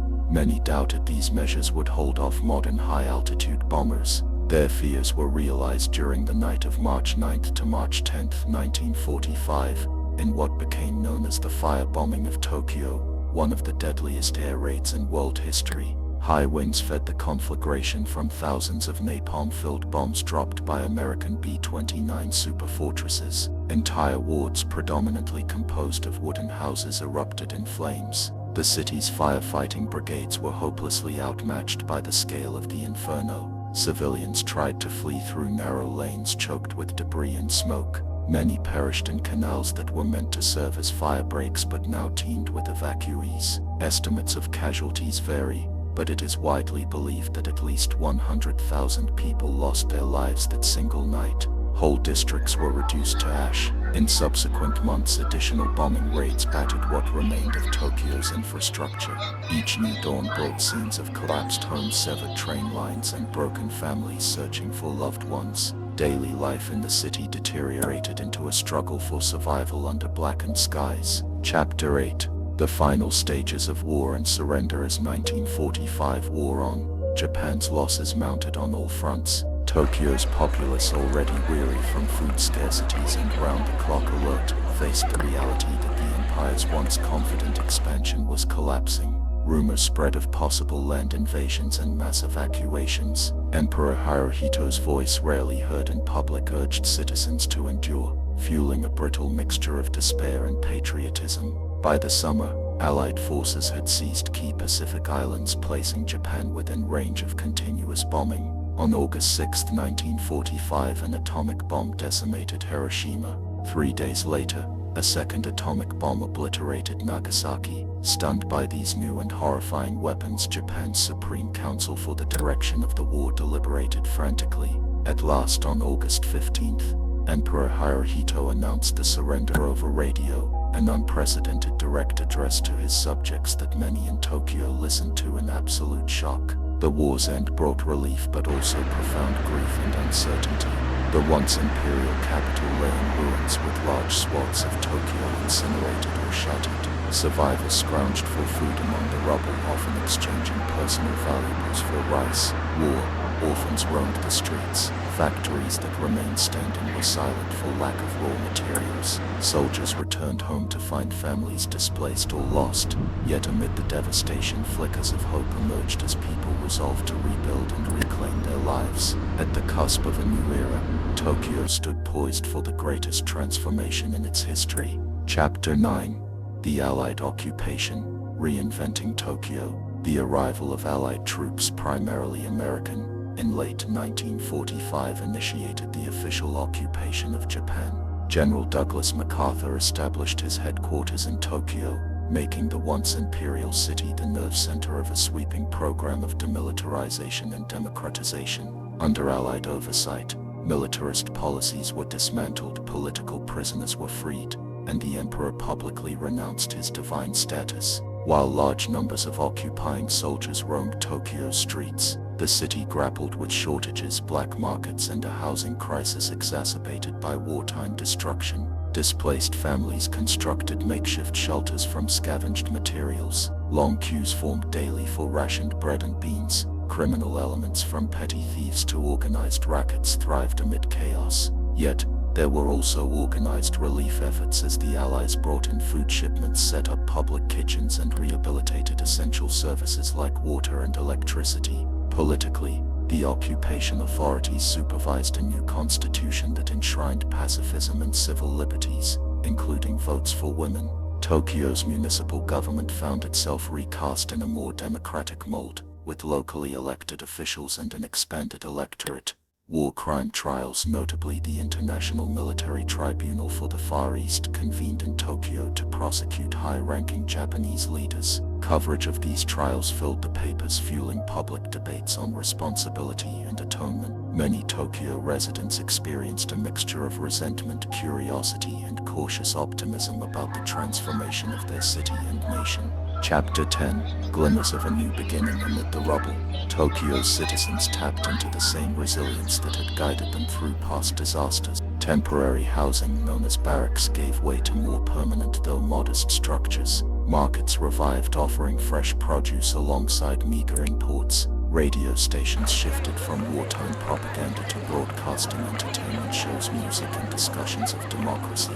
School curriculums were revised to emphasize peace, civic responsibility, and global awareness. Gradually, the seeds of economic recovery took root. Individuals set up small street stalls selling everything from hot sweet potatoes to used clothing.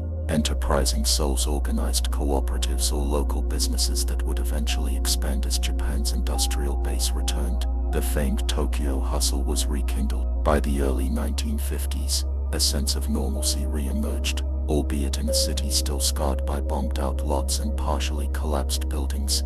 Part 5: Rebirth, Growth, and Global Spotlight. Tokyo from the 1950s to the 21st century. After the devastation and hardship of the Second World War, Tokyo stood at a crossroads. The city had endured bombings, shortages, and a foreign occupation, yet by the mid-1950s, it was free to chart its own destiny once more. Spurred by an era of rapid economic growth, social transformation, and international engagement, Tokyo evolved from a ruined capital to a global powerhouse known for its cutting-edge technology, distinctive culture, and bustling urban life. In this installment, we will explore the city's economic miracle, the cultural shifts that redefined its identity, and the profound challenges that Tokyo faced on its path to becoming one of the world's most influential metropolises. Chapter 1: Post-occupation Tokyo and the Seeds of Revival. When the Allied occupation ended in 1952, Tokyo was in many respects a blank canvas. Wartime damage still marred entire wards, with gutted buildings and makeshift dwellings, testifying to the trauma of conflict. Lines for rationed goods grew shorter, but poverty remained widespread. Yet, the conclusion of the occupation also brought renewed hope for sovereignty and self-direction. The national government quickly reclaimed Tokyo as its administrative core, refitting public offices, police stations, and other institutions with Japanese leadership. Although foreign troops no longer administered the city, the vestiges of the occupation persisted. Military bases and facilities in some suburbs remained operational under newly negotiated security treaties. American cultural influence also lingered. Jazz music, Hollywood films, and Western fashions had trickled into Tokyo's entertainment districts. Teenagers in the 1950s danced in coffee bars to rock and roll records, while older generations often looked on with curiosity or disapproval. On a governmental level, the relationship between Tokyo's metropolitan authorities and the National Diet became a matter of great importance. With a new constitution, emphasizing democracy and civil rights, political parties jockeyed for influence in both city and national elections. Social Democrats, conservatives, and emerging interest groups debated the best route to rebuild Tokyo's infrastructure, reduce unemployment, and manage the city's rapid population growth. Though overshadowed by national concerns, such as how to revive Japan's overall economy, city-level politicians sought to transform Tokyo into a modern, orderly, and globally engaged metropolis. Simultaneously, the first sparks of the so-called economic miracle began to glow. Factories in and around Tokyo produced consumer goods for export, capitalizing on international demand and competitive labor costs. Port facilities near Tokyo Bay expanded to accommodate increased shipping. Universities resumed or expanded scientific research, sometimes with assistance from foreign programs, creating a new crop of engineers and entrepreneurs. Rebounding from scarcity, many families found optimism in incremental improvements: a second-hand refrigerator purchased from a local shop, an apartment block with clean running water, or a part-time job at a newly opened department store. Not everything was hopeful, however. Homelessness, black market dealings, and political extremism thrived in certain pockets of the city. Street protests against security treaties and nuclear testing hinted at deeper anxieties about Japan's position in the post-war world. Yet, Tokyo pressed forward, fueled by the resilient spirit of a population that had already weathered fires, quakes, and occupation. Step by step, the city advanced toward an era of unparalleled economic expansion that would forever reshape its skyline and social landscape. Chapter 2: The High-Growth Era, Rapid Industrialization, and Urban Sprawl. In the mid-1950s to the 1960s, Japan embarked on a period of astonishing economic growth, often dubbed the High-Growth Era. Spearheaded by national leaders such as Prime Minister Yoshida Shigeru and later Prime Minister Ikeda Hayato, the government pursued policies that promoted exports, targeted technology development,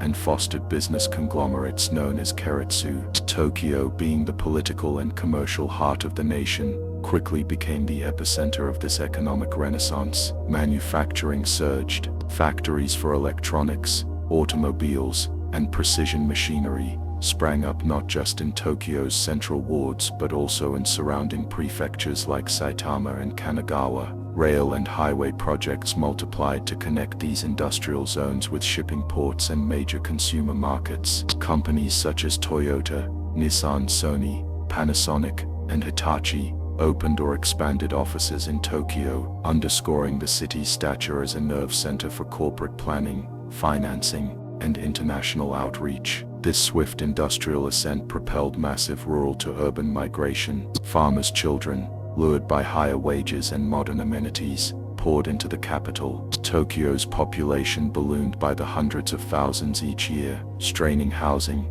sanitation, and public transportation. Urban planners raced to accommodate newcomers with sprawling residential developments and enormous apartment complexes. High-rise structures, once a novelty, became increasingly common. The Tokyo skyline, once dotted primarily with temple spires and the occasional Western-style edifice, gradually became punctuated by steel and concrete towers. With economic growth came rising consumerism. By the early 1960s, television sets, washing machines, and electric rice cookers were no longer unattainable luxuries for middle-class families. Department stores like Mitsukoshi and Takashimaya in Ginza teemed with shoppers hunting for the latest fashions, while cafes and restaurants introduced new culinary trends, ranging from Western dishes like hamburgers and spaghetti to modernized takes on traditional Japanese fare. Trains once battered by war were refurbished and multiplied, culminating in the introduction of the Tokaido Shinkansen bullet train in 1964, linking Tokyo and Osaka at unprecedented speed. However, such rapid development also bred sprawl, pollution and traffic congestion. Many older neighborhoods faced demolition to make room for new roads or housing blocks. Rivers and canals suffered industrial runoff,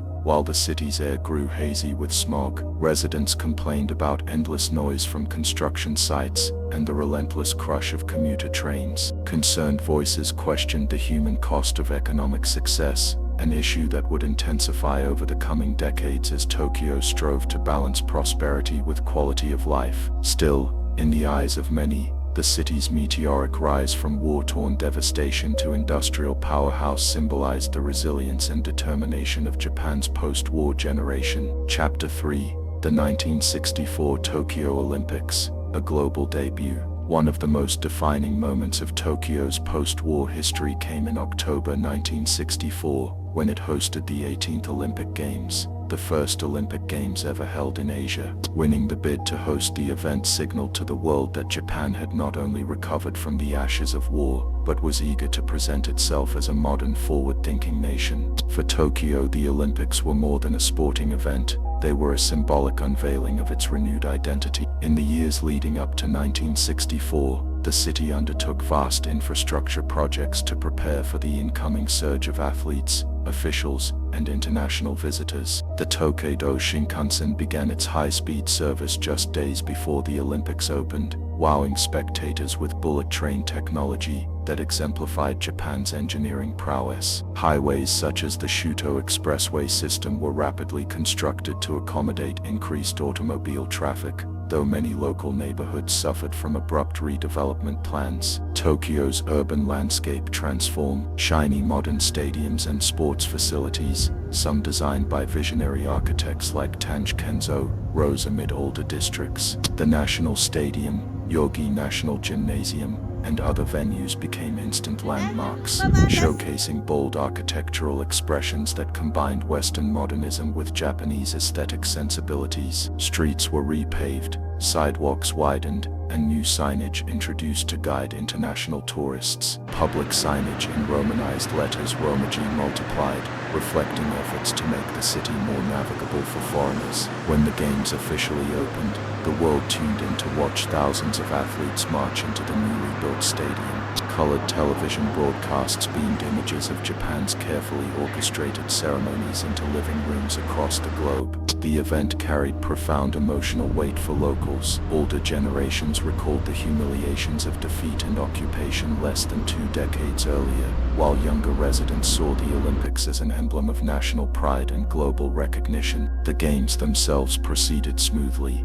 leaving a legacy of world records and memorable athletes. Japan's success in sports such as women's volleyball, wrestling, and gymnastics fueled national celebrations. Beyond the competitions, cultural events exposed visitors to modern Japanese art, traditional theater, and regional cuisines. Many foreigners marveled at the city's cleanliness, punctual transportation, and warm hospitality, shifting negative wartime perceptions into more favorable views of Japan. Critics pointed out that the Olympic build-up prioritized prestige projects over social welfare or low-income housing, yet the overall sense in Tokyo was one of triumph. The city proved it could handle a massive international undertaking with efficiency and grace. Freed from its old isolation, Tokyo stepped onto the world stage, forging an urban identity that balanced reverence for tradition with an unabashed embrace of futuristic technology. The 1964 Olympics thus served as a milestone that boosted both infrastructure development and Tokyo's global reputation, affirming the city's place among the world's preeminent capitals. Chapter 4: Cultural Shifts, Youth Movements, Pop Culture and Urban Lifestyle. The late 1960s and 1970s brought deep cultural metamorphoses to Tokyo. Economic success had expanded the city's middle class, enabling more disposable income to spend on leisure, fashion, and entertainment. Younger generations coming of age in a secure and affluent environment began questioning social norms. Influenced by Western hippie movements, rock music, and radical political ideologies, Tokyo's youth carved out new forms of expression. Neighborhoods like Shinjuku and Shibuya thrived as epicenters of counterculture, nightlife, and artistic experimentation. Rock clubs, live houses, and underground theaters showcased avant-garde performances that blended Western popular music with local tradition. Student radicalism flourished in universities, particularly the University of Tokyo, where protests against the Vietnam War, nuclear arms, and the Japan-United States Security Treaty occasionally erupted into clashes with the police. While some older citizens worried about moral decline, others viewed these movements as evidence of a vibrant, evolving democracy. At the same time, Tokyo's consumer culture matured. Department stores refined their marketing strategies, offering a vast array of luxury goods, imported fashions, and domestic innovations such as high-quality electronics. Convenience stores born from Western models took root in dense neighborhoods, selling snacks, magazines, and daily necessities around the clock. Cars and motorcycles became increasingly common personal vehicles, although public transit remained the primary mode of movement for most citizens.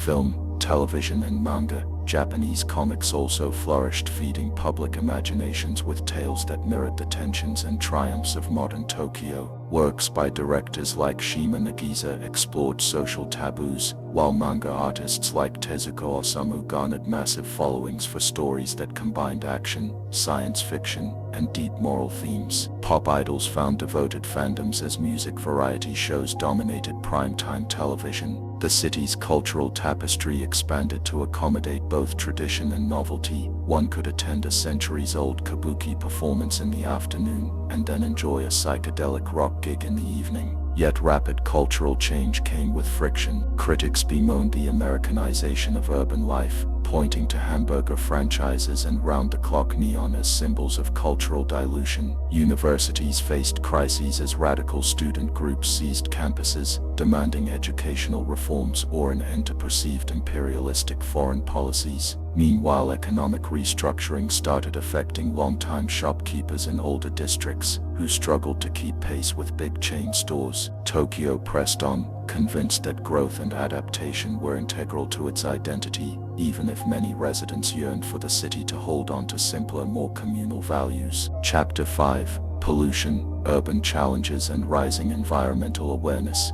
As Tokyo soared in industrial and financial prowess during the 1960s and 1970s, it also encountered severe side effects of unbridled growth. Factories, motor vehicles, and construction projects released pollutants into the air and waterways, fueling smog and contaminating once pristine rivers. Residents in certain districts complained of respiratory illnesses, stunted vegetation, and acrid smells that blanketed the metropolis during peak summer heat. Pollution in Tokyo Bay became a glaring symbol of environmental neglect. Fishing communities reported dwindling catches and unsellable produce tainted by chemical runoff. The public took note, spurred by media reports on cases like Minamata disease in other parts of Japan. Though Minamata itself is far from Tokyo, it catalyzed a national dialogue on industrial pollution, environmental regulation, and corporate responsibility. Local governments and environmental activists responded with efforts to mitigate these concerns. A series of pollution control ordinances were enacted, tightening emission standards and penalizing factory offenders. Automobile regulations sought to limit exhaust emissions, leading automakers to develop cleaner engine technologies. Campaigns to green Tokyo encouraged citizens to plant trees, create rooftop gardens, and transform vacant lots into small parks. Sewage treatment facilities were modernized, gradually improving water quality in streams and canals. By the late 1970s, the first signs of environmental progress were visible. Blue skies emerged more frequently, and the pungent haze over the city lightened. Although serious issues persisted, such as congested highways and waste disposal crises, a civic consciousness around ecology and sustainable development had taken root. Consumer behavior also shifted. Some Tokyoites embraced bicycles for short commutes, and recycling became more accepted as municipalities introduced sorting rules for waste. These early steps laid the groundwork for future decades in which Tokyo would strive to become not only an economic titan, but also a leader in urban environmental management. Chapter 6: The Bubble Economy, opulence, speculation, and collapse. By the 1980s, Tokyo entered a phase of almost surreal affluence. Rapidly rising land prices fueled a financial bubble economy as real estate speculation and stock market investment soared to dizzying heights. Corporations, flush with capital, engaged in lavish spending, buying up properties both within Japan and overseas. Media reports at the time jokingly claimed that the total land value of the Imperial Palace grounds exceeded the entire state of California, an indication of the wild speculation pervading the market. For many Tokyo residents, this was a time of extravagant corporate parties, designer shopping sprees, and high-end dining. Upscale hotels and office towers transformed districts like Shinjuku, Roppongi, and Shiodome, creating neon-lit canyons that displayed the city's economic might. Domestic consumption skyrocketed, with brand-name luxury items becoming status symbols among the burgeoning urban middle class. Nightclubs, hostess bars, and exclusive restaurants thrived, while golf course memberships sold for astronomical sums. Yet under the glossy surface lay untenable assumptions. Banks issued huge loans with minimal collateral, assuming land values would perpetually climb. Young professionals, enticed by easy credit, took on mortgages based on unrealistic expectations of lifelong salary growth. Foreign observers marveled at Tokyo's arcades of conspicuous consumption, but also warned that the bubble could not sustain itself indefinitely. Indeed, the overinflated economy burst in the early 1990s. As stock prices plummeted, banks struggled with bad debt, prompting government bailouts. Property values nosedived, leaving corporations and families saddled with negative equity on properties purchased at peak prices. Over the next decade, Tokyo experienced what came to be called the Lost Decade, an era of stagnant growth, corporate restructuring, and deflationary pressures. Office vacancy rates soared and the once vibrant social scene became more subdued. The city that had epitomized unbridled wealth found itself reeling, compelled to reinvent its economic model in a new global context. Chapter 7: Urban Renewal and Shifting Demographics. In the 1990s and beyond, and in the aftermath of the economic bubble's collapse, Tokyo underwent a period of introspection and restructuring. While major financial institutions slashed jobs and consolidated, new industries began to rise in the late 1990s, including information technology, telecommunications, and advanced services. The city launched various urban renewal projects, aiming to revitalize neighborhoods left neglected by the bubble's implosion. Former factory zones along the Sumida River, for instance, were redeveloped into mixed-use complexes featuring waterfront parks, restaurants, and modern condominiums. Demographically, Tokyo faced a different set of challenges. Japan's declining birth rate and aging population were particularly pronounced in dense urban areas, raising concerns about workforce shortages and pension sustainability. Meanwhile, younger residents increasingly sought flexible work arrangements, pushing up demand for part-time and freelance employment. The proliferation of convenience stores, internet cafes, and compact capsule hotels spoke to both the hustle of city life and the precariousness some faced in housing and job security. At the same time, Tokyo's global appeal continued to draw migrants from abroad. English language schools, international corporations, and tourism all contributed to a growing foreign-born community. Districts like Roppongi, Hiru, and Shinjuku welcomed diverse cultures, while cross-cultural events and festivals gave the city a cosmopolitan flair. Even historically insular industries, such as sumo wrestling and kabuki theater, began hosting more foreign enthusiasts. Public infrastructure also received renewed focus. Following the lead of earlier environmental reforms, the metropolitan government introduced stricter regulations on diesel emissions, bolstered recycling programs, and pursued new rail expansions to reduce automobile dependency. Architects experimented with green buildings that integrated energy-efficient technologies. Though still overshadowed by the bubble's memory, Tokyo found new life in a post-industrial economy, carving out niches in finance, IT, creative industries, and tourism. By the dawn of the 21st century, the city emerged as a mature global hub, poised yet again for reinvention. Chapter 8: 21st Century Resilience, Earthquakes, Technology, and Culture. The 21st century presented Tokyo with a fresh set of trials and transformations, testing its technological prowess and cultural adaptability. The specter of earthquakes remained ever present. Although the Great East Japan earthquake in 2011 primarily devastated the Toku region north of Tokyo, the capital still felt significant tremors. Trains halted, office towers swayed, and anxious crowds gathered in parks and public plazas. In the aftermath, Tokyo's resilience shone through advanced seismic engineering and skyscrapers, and a well-coordinated subway shutdown minimized casualties within the city proper.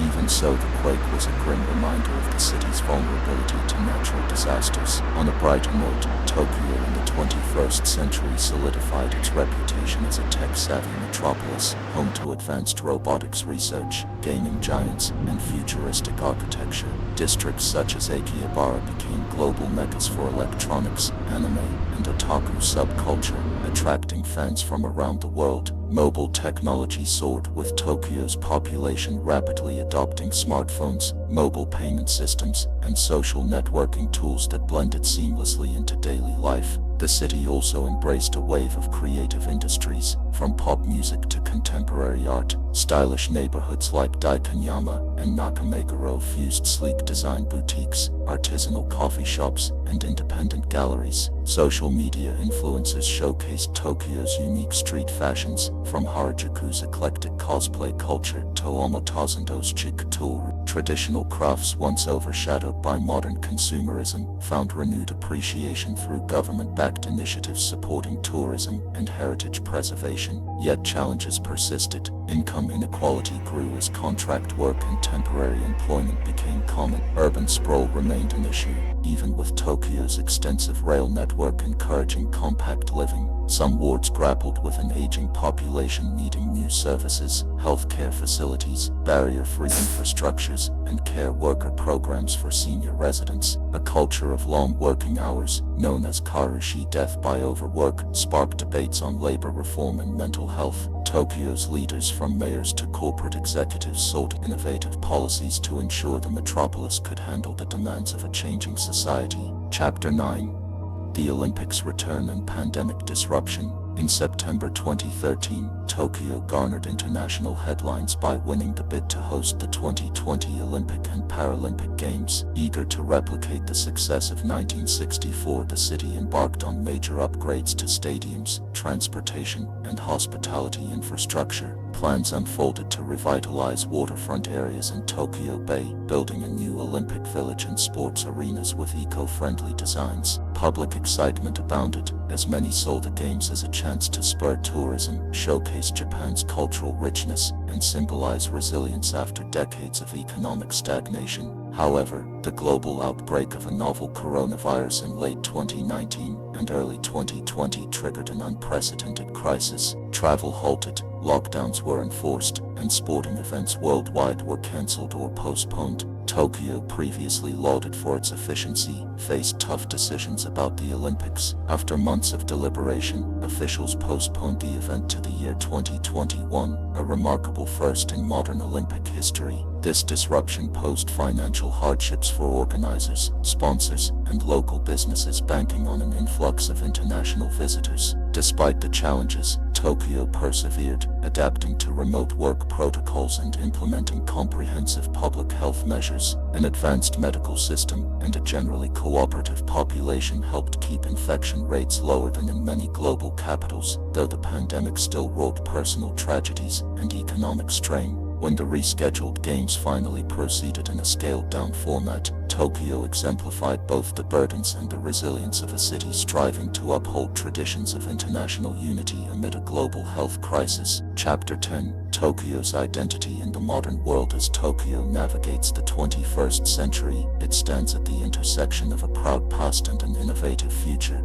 Home to over 13 million residents within its metropolitan limits, more than 37 million if one includes the greater Tokyo area, the city ranks as one of the largest urban agglomerations on Earth. Skyscrapers in Shinjuku, Shibuya, and Minato Wards vie for skyline prominence, while the iconic Tokyo Tower and the newer Tokyo Skytree symbolize different eras of aspiration. In a single day, one can tour the ancient Buddhist temple Sensoji in Asakusa, savor high-end sushi at the Tsukiji Outer Market, marvel at technology gadgets in Akihabara, and relax at a trendy cafe in Shimokitazawa. Contrasts abound, from hyper-modern bullet trains whizzing past wooden shrines to centuries-old festivals celebrated in neon-lit districts. Architecture melds old and new. Edo period alleys rub shoulders with sleek glass-walled offices. Through it all, an underlying sense of civic pride endures, shaped by the city's repeated recoveries from calamities and its ongoing reinvention.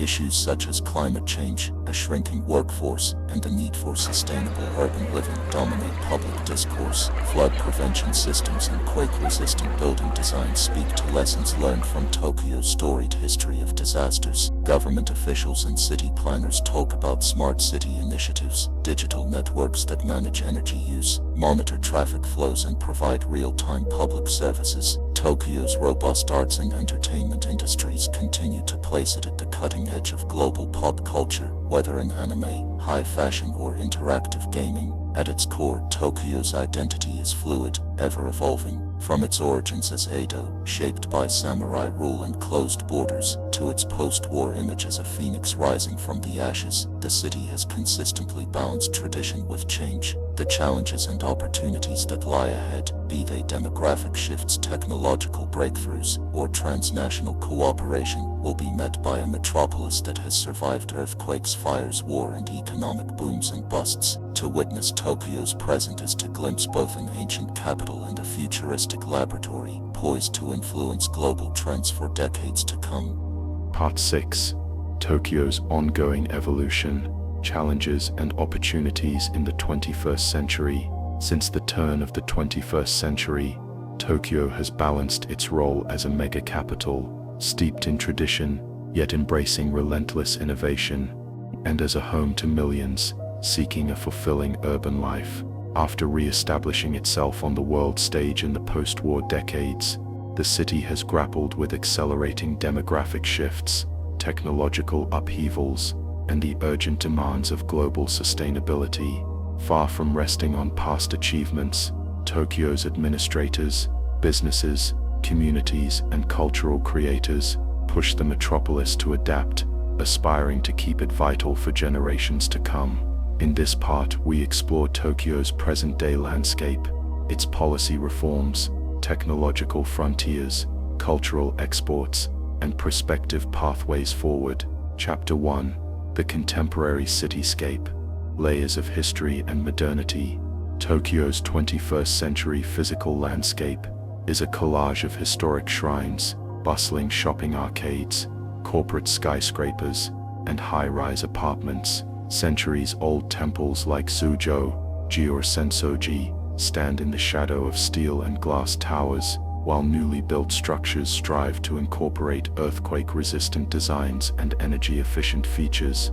In a single stroll, one might traverse a quiet residential alleyway lined with wooden homes, pass a cutting-edge architectural marvel, and emerge onto a multi-lane boulevard buzzing with autonomous vehicle experiments. Urban renewal projects continue to reshape older wards. The once industrial waterfront along Tokyo Bay has transformed into a mixed-use zone of condominiums, shopping centers, and entertainment complexes. Places like Odaiba exemplify the city's capacity for reinvention. Elevated train lines crisscross the airspace overhead, weaving the city's far-flung suburbs into an ever-expanding commuter belt. With each new station or extension, previously quiet neighborhoods become commercial hotspots, their property values surging as chain stores and modern apartments replace the older fabric of small mom-and-pop shops. Redevelopment sometimes triggers conflicts. While it often brings upgraded infrastructure, better sewage systems, public green spaces, new schools, it can also price out long-standing residents. Local associations, especially in historically tight-knit wards, protest the loss of community character. Developers, on the other hand, argue that Tokyo cannot remain competitive if it clings too tightly to low-density housing and antiquated layouts. This tension underpins many of the city's planning debates, illustrating how every new high-rise or sleek transit line both revitalizes and reshapes Tokyo's social tapestry. Despite ceaseless modernization, the city makes concerted efforts to preserve pockets of antiquity. Designated shitamachi, enclaves in districts like Taito or Sumida, celebrate Edo period craftsmanship and host festivals that have endured for centuries. Meandering through these areas, visitors might stumble upon a small Shinto shrine squeezed between pachinko parlors, or discover a wooden ryokan dating back generations, offering tatami-matted rooms and communal baths. In this interplay of old and new, Tokyo's identity remains deeply layered, a place where progress marches forward without fully erasing the echoes of bygone eras. Chapter 2: Population Pressures, an Aging Society and Urban Density. For all its might, Tokyo faces daunting demographic trends. Japan's population has been declining overall, with birth rates consistently below the replacement level. Tokyo remains an exception to some extent, as it still attracts in-migration from rural areas and overseas professionals. Even so, the metropolitan region's population growth has slowed, and the city's median age continues to rise. Elderly citizens form an ever larger share of Tokyo's wards, placing added demands on healthcare, social services, and public transportation systems. Many neighborhoods adapt by installing barrier-free infrastructure, ramps, escalators, elevators, ensuring easier accessibility for older residents or individuals with disabilities. Supermarkets and convenience stores deliver groceries to customers who may have difficulty leaving their homes. On trains and buses, priority seating often fills with seniors,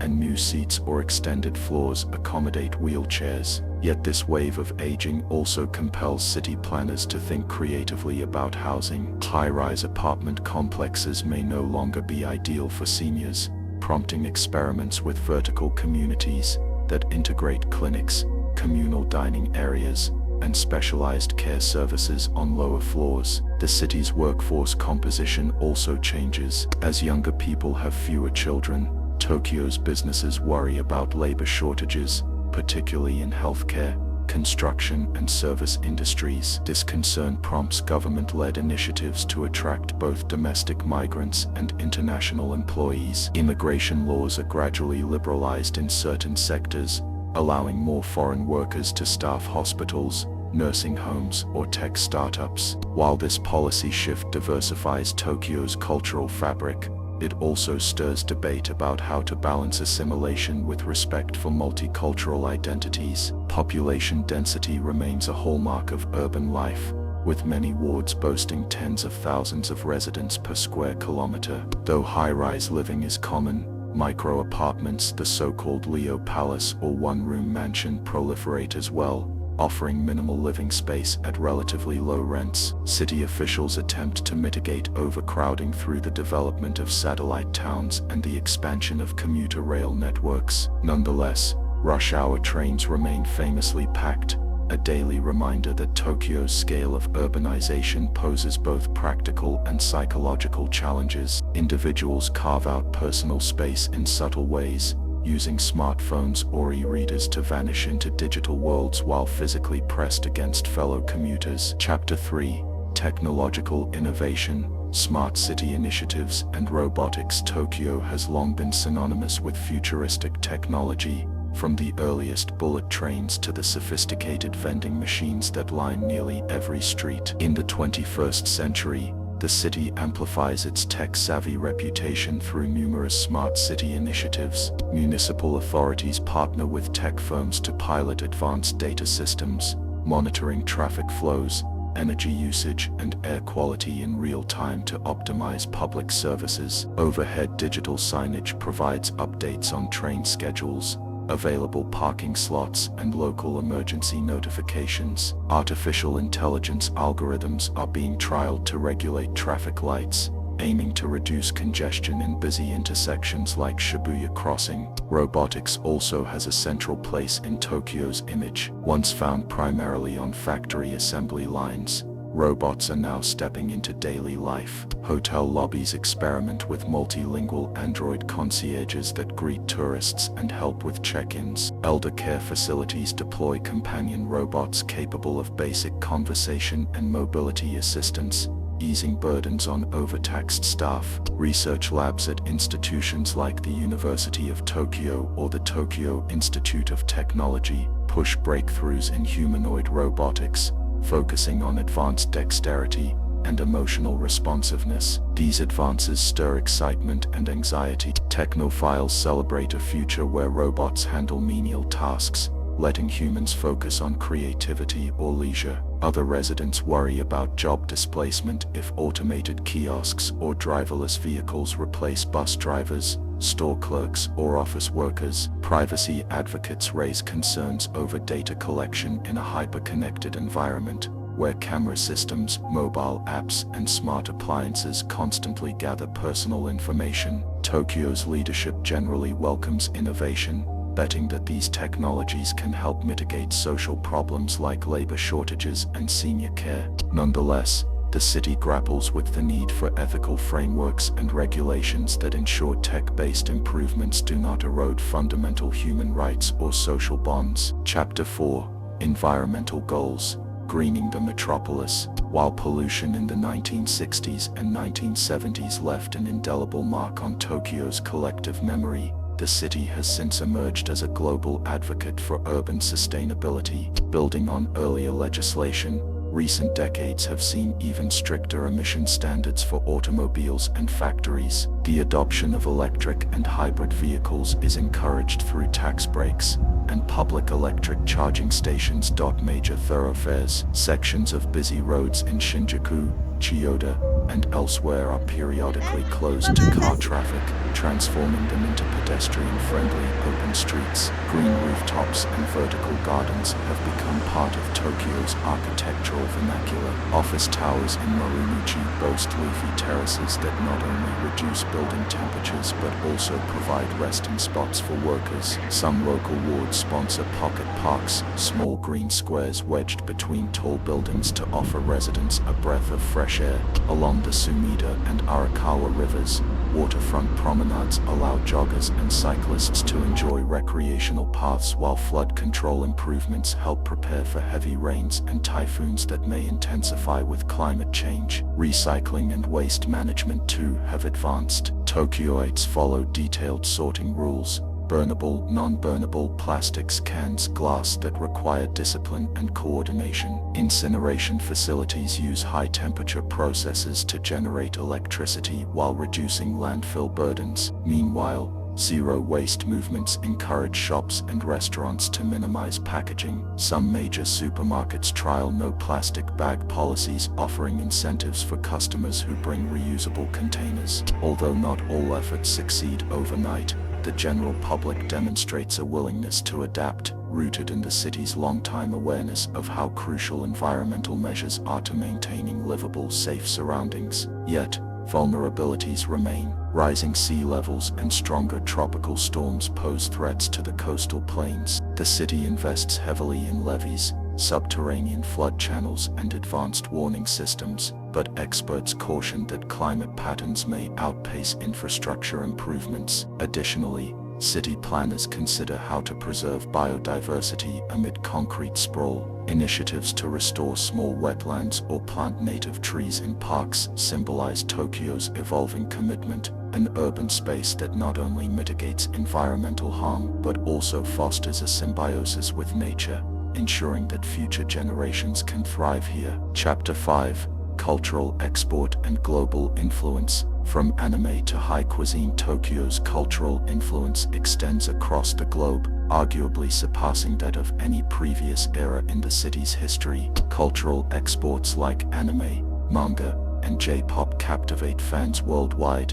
many of whom dream of visiting Akihabara's electronics stores or attending concerts featuring their favorite virtual idols. Conventions such as Comic-Con draw hundreds of thousands of enthusiasts, fueling a vibrant cosplay and fan art economy. Streaming platforms and social media have amplified these phenomena, making Tokyo's pop culture instantly accessible to audiences from Sao Paulo to Paris. The city also maintains a formidable reputation for gastronomy. Once primarily famous for sushi and kaiseki cuisine, Tokyo's culinary landscape now boasts a staggering variety of international fare, from Michelin-starred French bistros to spicy Chinese street foods. Tokyo's own chefs experiment with fusion menus, blending local ingredients like fresh wasabi, sea urchin, or wagyu beef with global techniques. The city's upscale dining scene, exemplified by neighborhoods like Ginza or Roppongi, continues to garner top accolades,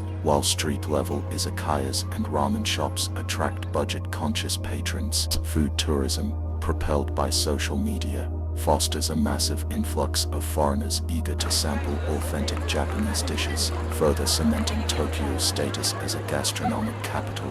Fashion and design are equally pivotal in shaping Tokyo's global image. Districts like Harajuku, Shibuya, and Omotsu-endo have become watchwords for daring street styles and avant-garde couture. Japanese labels blend minimalism, subcultural elements, and futuristic flair, influencing runways in New York, London, and Milan. Meanwhile, architecture from Tokyo-based firms gains accolades for its integration of form and function, whether high-tech stadiums or micro-homes in narrow alleyways. These creative industries benefit from supportive policies that encourage young artists and entrepreneurs to start businesses, bridging traditional craftsmanship with contemporary innovation. Tokyo's soft power thrives on such cultural synergy. Government agencies and private corporations collaborate to sponsor festivals, expos, and cross-cultural events that highlight everything from anime film premieres to immersive experiences of traditional tea ceremonies. Despite occasional pushback from critics who argue that popular culture overshadows Japan's deeper artistic heritage, Tokyo generally embraces its role as an icon of modern pop globalization. In many respects, the city marries old and new by demonstrating how tradition can be reinterpreted, commercialized, and reimagined for a connected planet. Chapter 6: Social shifts and evolving lifestyles behind Tokyo's dazzling facade of neon lights and thematic cafes. Social changes continue to reshape family structures, work-life balance, and community bonds. The city has one of the highest costs of living in the world, compelling many couples to delay marriage or childbearing. Micro-apartments remain popular among young professionals who prefer minimal possessions and flexible routines. While some appreciate the independence of single-person households, others lament that urban anonymity fosters loneliness. Share houses reminiscent of dormitories have emerged as a response, providing communal kitchens and living rooms to break down isolation. Work culture, historically infamous for long hours and corporate loyalty, faces gradual reform. In response to well-publicized cases of overwork, the government and forward-looking companies introduce caps on overtime, premium Friday early finishes, and incentives for telecommuting. Startups embrace flexible hours, remote collaboration, and more egalitarian structures, a stark contrast to the hierarchical norms of large corporations. Co-working spaces multiply around hubs like Shibuya, Roppongi Hills, and Shinagawa, supporting freelance programmers, designers, and entrepreneurs. Gender roles also undergo evolution. Although women in Tokyo generally achieve higher education levels than in the past, cultural expectations can still pressure them to leave the workforce upon marriage or motherhood. Some city-run initiatives encourage female participation in leadership roles, providing childcare subsidies or sponsoring mentorship programs. Meanwhile, the capital's entertainment scene grows more inclusive of LGBTQ communities, with neighborhoods like Shinjuku Nishon recognized internationally for their nightlife and pride events. Official policies on same-sex partnerships lag behind some Western countries, but local wards have begun issuing partnership certificates that grant limited legal recognition. Civic engagement rises as well. Neighborhood associations remain active in hosting festivals, disaster drills, and local improvement projects. Grassroots organizations tackle issues like homelessness in Shinjuku Station's underground corridors or advocate for migrant rights in increasingly diverse wards. While Tokyo's high-speed lifestyles and commuter anonymity can impede social cohesion, many residents discover meaning in these small circles of connection, where local traditions and new collaborations intertwine. Chapter 7: Disaster Preparedness. Living with earthquakes and typhoons, Tokyo's storied past includes repeated lessons in resilience, most notably the 1923 Great Kanto earthquake and the remnants of 1945. In the 21st century, the city invests heavily in disaster mitigation, acknowledging that a major seismic event could strike again. Modern high-rises incorporate base isolation systems, dampers, and flexible steel frames, reducing the likelihood of a catastrophic collapse. Periodic quake simulations test the readiness of emergency services, while school curricula from kindergarten onward instill response protocols. Drills featuring the J-Alert system, which broadcasts urgent bulletins to phones and loudspeakers, underscore the importance of rapid evacuation and early warning. Typhoons also threaten the capital. Heavy rains can swamp low-lying areas along rivers like the Arakawa, risking flash floods that could inundate densely populated districts. To counter this, Tokyo's authorities have constructed an elaborate network of underground flood control facilities, massive chambers and tunnels, known colloquially as the G-cans, designed to capture and redirect overflow water. Automated gates on major rivers can seal off city sections from storm surges. Regularly updated hazard maps inform residents of evacuation routes and safe shelters. Residents themselves learn to stay prepared. Many keep emergency kits stocked with flashlights, canned food, and first aid supplies. Smartphone apps, developed by both government and private sectors, provide real-time quake alerts, weather tracking, and the location of evacuation sites. Tokyo's police and fire departments maintain special rescue units trained to navigate collapsed buildings or flooded streets. Community leaders organize local drills, ensuring that seniors and individuals with disabilities receive extra support. None of these measures can guarantee absolute safety. Experts warn that if a big one hits under the city center, even the most advanced buildings could suffer damage. Nonetheless, Tokyo's layered approach to disaster preparedness stands as a model for other megacities in seismic zones around the globe. Should tragedy strike, many hope that the city's planning, technology, and civic spirit will minimize losses and speed recovery, just as in previous eras, when Edo Tokyo rose anew each time catastrophe destroyed what had been built. Chapter 8: Transportation and Mobility. Expanding horizons. Tokyo's transportation system is legendary, offering an extensive web of trains, subways, buses, and ferries that serve millions of daily commuters. In the early 21st century, the city continues fine-tuning this network, seeking to balance efficiency with sustainability. JR East, Tokyo Metro, and private railway companies introduce new train models, featuring quiet operation and regenerative braking systems. Automated platform gates reduce the risk of passenger accidents, while universal design principles ensure that stations are increasingly navigable for wheelchair users or those with strollers. As traffic congestion remains a concern, officials experiment with congestion pricing or zone-based tolling for cars in central wards. Electric buses appear on major routes, funded through collaboration between municipal authorities and automobile manufacturers, seeking to showcase next-generation mobility solutions. Bicycle sharing programs and dedicated cycling lanes, once relatively rare in the city, expand significantly, particularly in the lead-up to international events. Although the city's physically crowded environment challenges any major increase in cycling infrastructure, determined advocacy groups push for safer bike routes. Bullet train lines,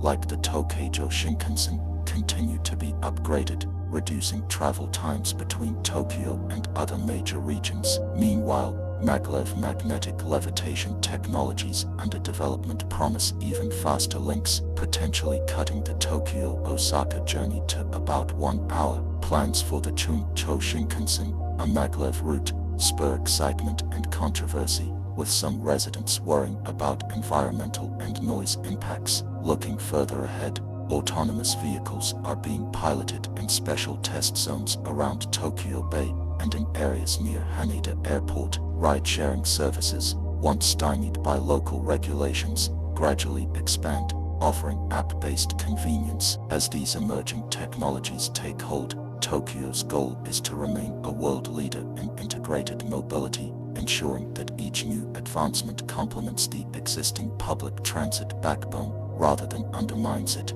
Debates about privacy, labor displacement, and the city's iconic taxi industry loom large, reflecting once more the delicate balancing act between progress and cultural continuity. Chapter 9: Tokyo's role in global politics and economics. Though overshadowed by memories of the bubble economy's collapse, Tokyo remains a formidable financial powerhouse, home to the Tokyo Stock Exchange and numerous multinational corporate headquarters. In tandem with national government initiatives, the city fosters a business-friendly climate that attracts venture capital and international firms. Districts like Marunouchi, Emachi, and Roppongi bristle with high-rise offices, while the area around Tokyo Station has become a premier showcase of sleek corporate architecture. Tokyo's influence extends into international diplomacy.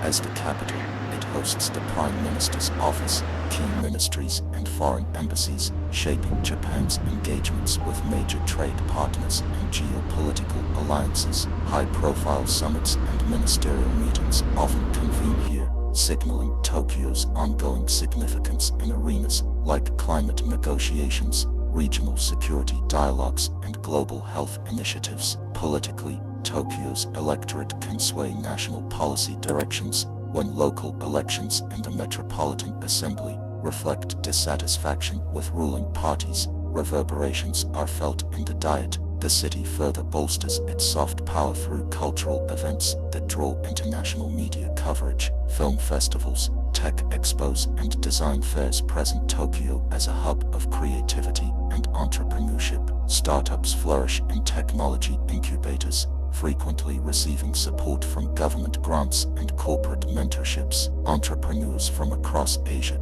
come to Tokyo seeking networking opportunities, research collaborations, or potential seed funding. Although competition from other Asian megacities, such as Shanghai, Singapore, and Seoul, challenges Tokyo's supremacy, it retains an edge in research and development infrastructure and a reputation for quality and reliability. However, economic rivalries and global uncertainties, like trade disputes, currency fluctuations, or pandemic-related disruptions, test Tokyo's resilience. The city's leaders, both political and private sector, periodically refine regulations to maintain competitiveness, simplifying company registration procedures, introducing English-language public services, or forging bilateral trade accords. These measures reflect a pragmatic recognition that Tokyo must remain engaged with an ever-shifting global landscape. Even controversies, such as protests around free trade agreements or concerns over foreign property investment, reveal a robust democratic discourse, preserving Tokyo's image as a place of open debate. Chapter 10: Paths Forward, Sustainability, Community, and Identity. Tokyo now stands at a new juncture, having weathered post-war reconstruction, economic miracles, the bursting of a financial bubble, and a global pandemic. The metropolis is primed to pioneer fresh approaches to urban living. Policy discussions increasingly revolve around how to reconcile rapid innovation with social inclusivity. Government proposals champion Society 5.0, a concept merging cyberspace and physical space to create a more human-centered society. Under this framework, Tokyo's future might include AI-driven healthcare, remote work neighborhoods, and even augmented reality experiences that overlay historical maps onto present-day streetscapes. Yet even the most futuristic concepts carry a need to preserve the intangible qualities that define Tokyo's soul: communal festivals, meticulous craft tradition, and the delicate balance of personal privacy and group harmony. Elder councils in certain wards collaborate with youth tech startups to archive local folklore or digitize old photographs. City-run museums expand beyond static exhibits, hosting interactive workshops that teach visitors to replicate Edo-era printing techniques or prepare century-old recipes. Neighborhood revitalization grants support the restoration of historic merchant houses, forging tourist-friendly destinations that anchor Tokyo's heritage in the modern day. Critical voices also highlight potential pitfalls. Reliance on technological solutions might breed complacency if underlying social issues like wealth inequality or mental health remain unaddressed. Changes to immigration policy might yield friction between newly arrived residents and long-entrenched local customs. Climate change could challenge Tokyo's massive infrastructure, with more intense heat waves, hurricanes, and potential disruptions to the global supply chain. Each dimension of Tokyo's evolution underscores that survival is not guaranteed, but earned through a blend of foresight, adaptability, and empathy. In essence, Tokyo's identity rests on the willingness of its millions of inhabitants across generations, cultural backgrounds, and socio-economic lines to collaborate toward a shared vision. The city's resilience has been tested time and again, and while its top-down planning garners praise for efficiency, grassroots efforts maintain vital spaces for expression, solidarity, and reflection. As the capital contemplates its next century, it does so with a recognition that the best solutions often emerge from the interplay between bold leadership and everyday citizen. The result is a metropolis in which advanced technology and ancient reverence can coexist, forging a blueprint for urban life that continues to captivate the world. Part 7. Tokyo's Future Horizons, Policy Debates, Cultural Dialogues, and Urban Dreams. Tokyo's narrative is one of perpetual reinvention. Having transitioned from a feudal capital under the Tokugawa shogunate to a post-war economic marvel, it now faces new hurdles in a rapidly globalizing world.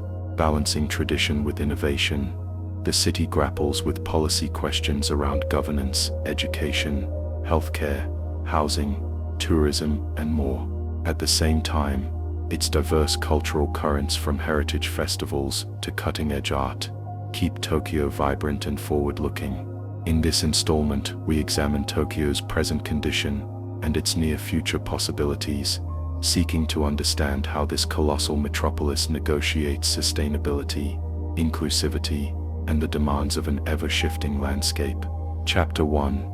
Governance and Political Reforms. In a changing landscape, Tokyo's governance is spread across multiple layers. The Tokyo Metropolitan Government, TMG, oversees broad infrastructure, budget allocations, and citywide policies, but the 23 special wards, like Chiyoda, Shibuya, and Setagaya, handle more localized matters, such as elementary schooling, community activities, and small business licensing. Beyond those wards lie additional suburban and rural districts, each with its own municipal council. Coordinating strategies across this sprawling geography is a formidable undertaking. Many argue that devolving more power toward administrations would increase responsiveness. For instance, letting wards regulate trash collection or elementary education could create policies more attuned to local demographics. Yet some politicians warn that well-off wards might enact ambitious welfare programs,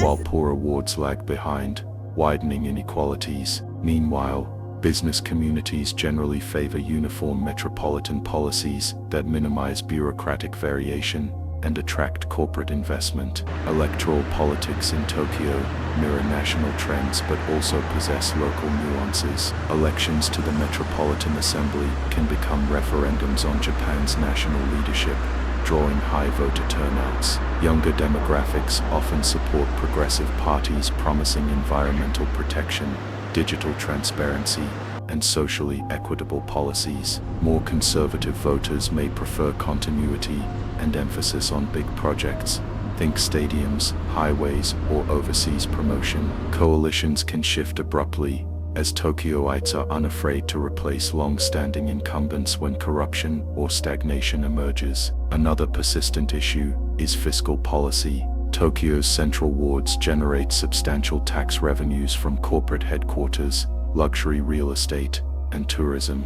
Critics claim too much of that money funds glamorous public works, like grand boulevards or international expos, at the expense of neglected neighborhoods struggling with aging populations or fragile infrastructure. Proposals for fiscal equalization attempt to redirect some wealth to underfunded wards. Naturally, businesses resist any move they think might inhibit growth or competitiveness. In short, Tokyo's governance is a balancing act. On one hand, it must foster a unified strategy that ensures economic dynamism and cohesive crisis management. On the other, it must empower wards to tailor solutions for their local realities, especially as the city's population diversifies and ages. Observers predict that the tug-of-war between metropolitan uniformity and ward-specific autonomy will remain a defining political theme in Tokyo for years to come, shaping everything from public transit expansions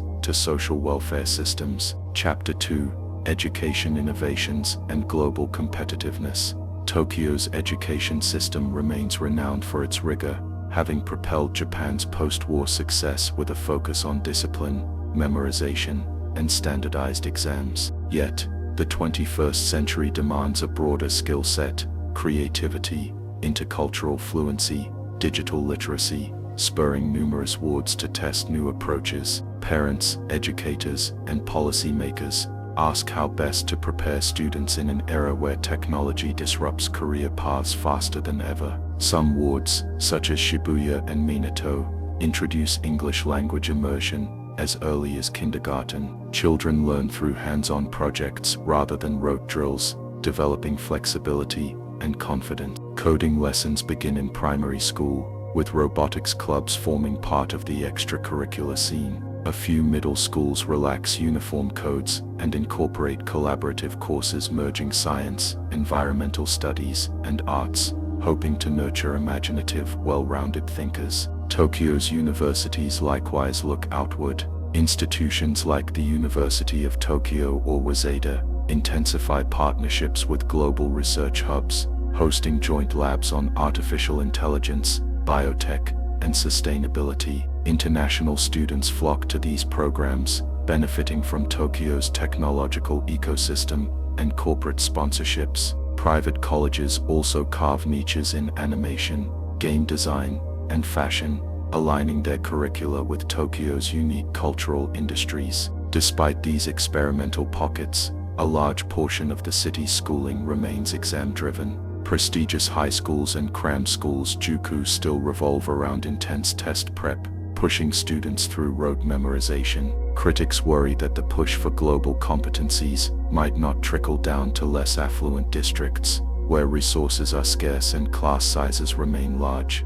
Government scholarships and after-school community centers help mitigate inequities, but structural reforms, like boosting teacher salaries and decreasing the student-teacher ratio, are deemed by some the real key to equalizing opportunities. Overall, Tokyo's education system stands at a crossroads. On one side, pockets of radical innovation yield globally minded graduates capable of tackling the big issues of climate change, AI ethics, and social justice. On the other, legacy institutions cling to test-heavy traditions that once fueled economic miracles. Whether Tokyo can effectively marry these approaches will likely determine if its future workforce remains globally competitive, while also embodying the city's heritage of diligence and communal spirit. Chapter 3: Healthcare, Longevity, and Quality of Life. Japan's status as one of the world's oldest societies is most evident in Tokyo,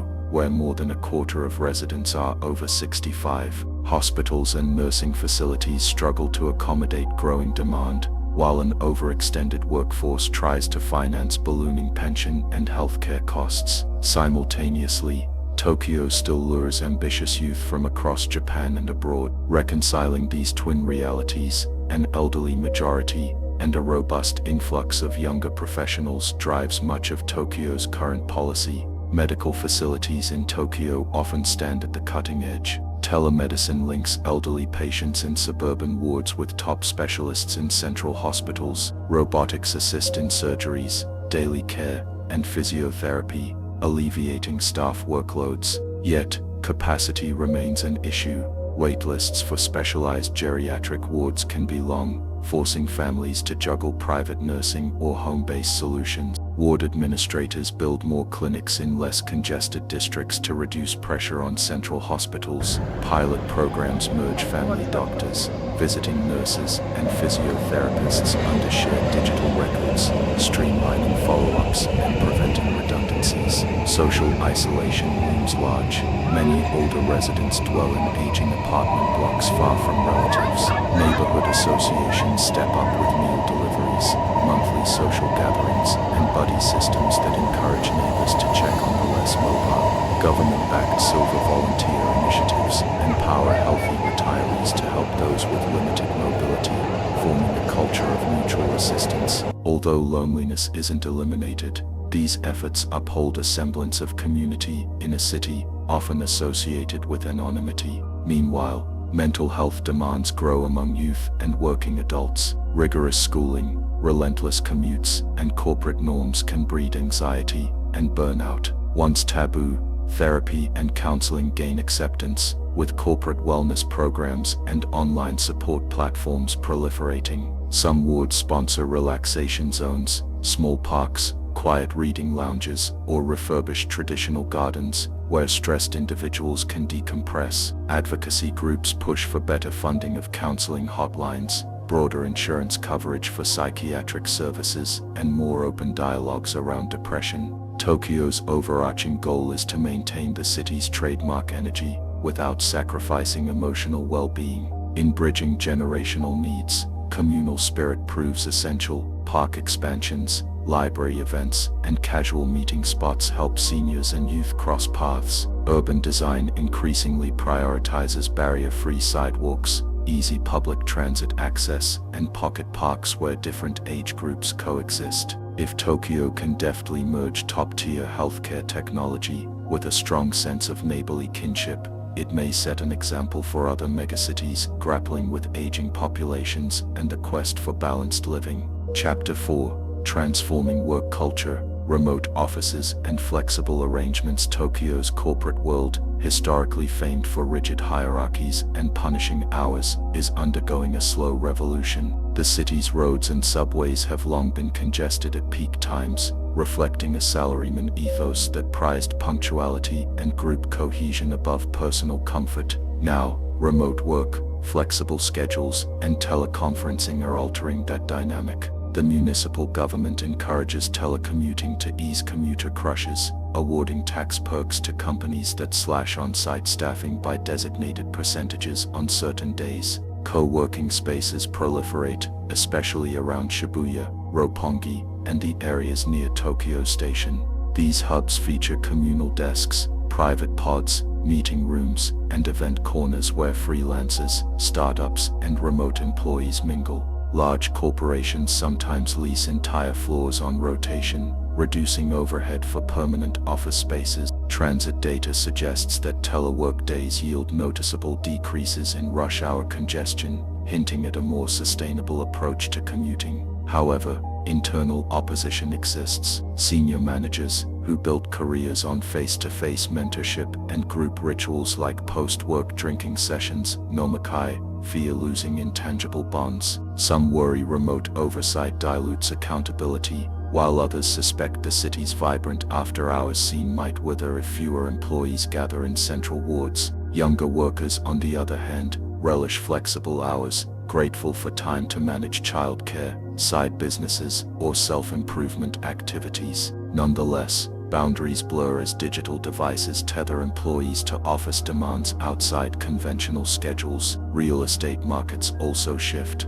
Partial office vacancies open opportunities for repurposing older commercial buildings into mixed-use developments, bridging floors for living, working, and leisure. These transformations can catalyze gentrification, reshaping once state office districts into lively neighborhoods with cafes, galleries, and co-housing initiatives. While revitalization can spark economic gains, critics note the risk of displacing lower-income residents who cannot afford new rents. In response, some wards look at rent control or community-based planning to ensure inclusive revitalization. On an individual level, telework fosters both relief and tension. Freed from hours-long commutes, many rediscover family life, hobbies, or volunteering.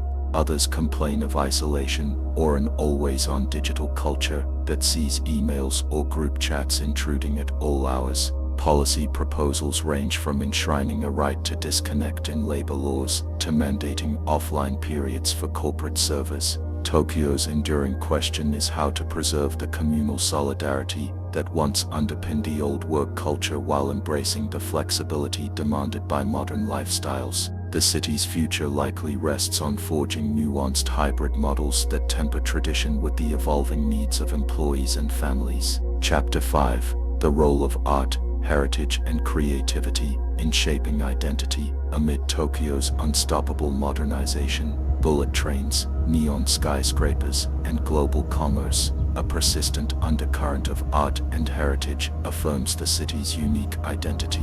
Government bodies collaborate with cultural agencies to preserve Edo-era legacies like tea ceremony, flower arranging Ikebana, and puppet theater Bunraku. Festivals such as the Sano Matsuri, Kanda Matsuri, or Sanja Matsuri remain highlights of the annual calendar as portable shrines, chanting participants, and communal dances remind Tokyoites of old rhythms that transcend urban bustle.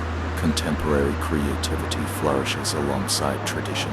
Districts like Roppongi and Chiyoda host museums and galleries for avant-garde exhibits, installations melding VR with commentary on consumerism or climate change. Old warehouses in Koto or Shinagawa become art complexes where local and international artists showcase photography, painting, or immersive digital forms. Younger creators fuse pop culture references, samurai motifs, ukiyo-e stylings, anime aesthetics to address modern anxieties like loneliness, job precarity, and social injustice. Music resonates through multiple subcultures. Major J-pop acts pack stadiums, but smaller enclaves of experimental jazz, electronica, or indie rock find homes in reimagined bunkers or cozy Kissaten coffee shops reminiscent of the Showa era. Classical orchestras, often sponsored by philanthropic entities, perform in concert halls near Ueno or Shinjuku Opera City, bridging Western repertoires and Japanese composers. Meanwhile, idol fandoms exemplify hyper-engaged pop culture, with fans orchestrating synchronized chants or elaborate gift-giving rituals. Fashion subcultures remain vibrant. Harajuku draws global style watches to pastel Lolita or gothic punk ensembles, while Kanji fosters indie labels, second-hand shops, and niche live music spots. These areas act as incubators of new trends, eventually influencing mainstream runways. Tokyo's identity as a cultural crucible emerges from the interplay of tradition, like temple architecture or centuries-old crafts, and the wild experimentation that pulses through youth cultures and underground scenes. By nurturing both, the city cultivates a distinct persona that continues to captivate the world. Chapter 6: Housing, Affordability, and Community Building. High-density living has shaped Tokyo's skyline with endless towers,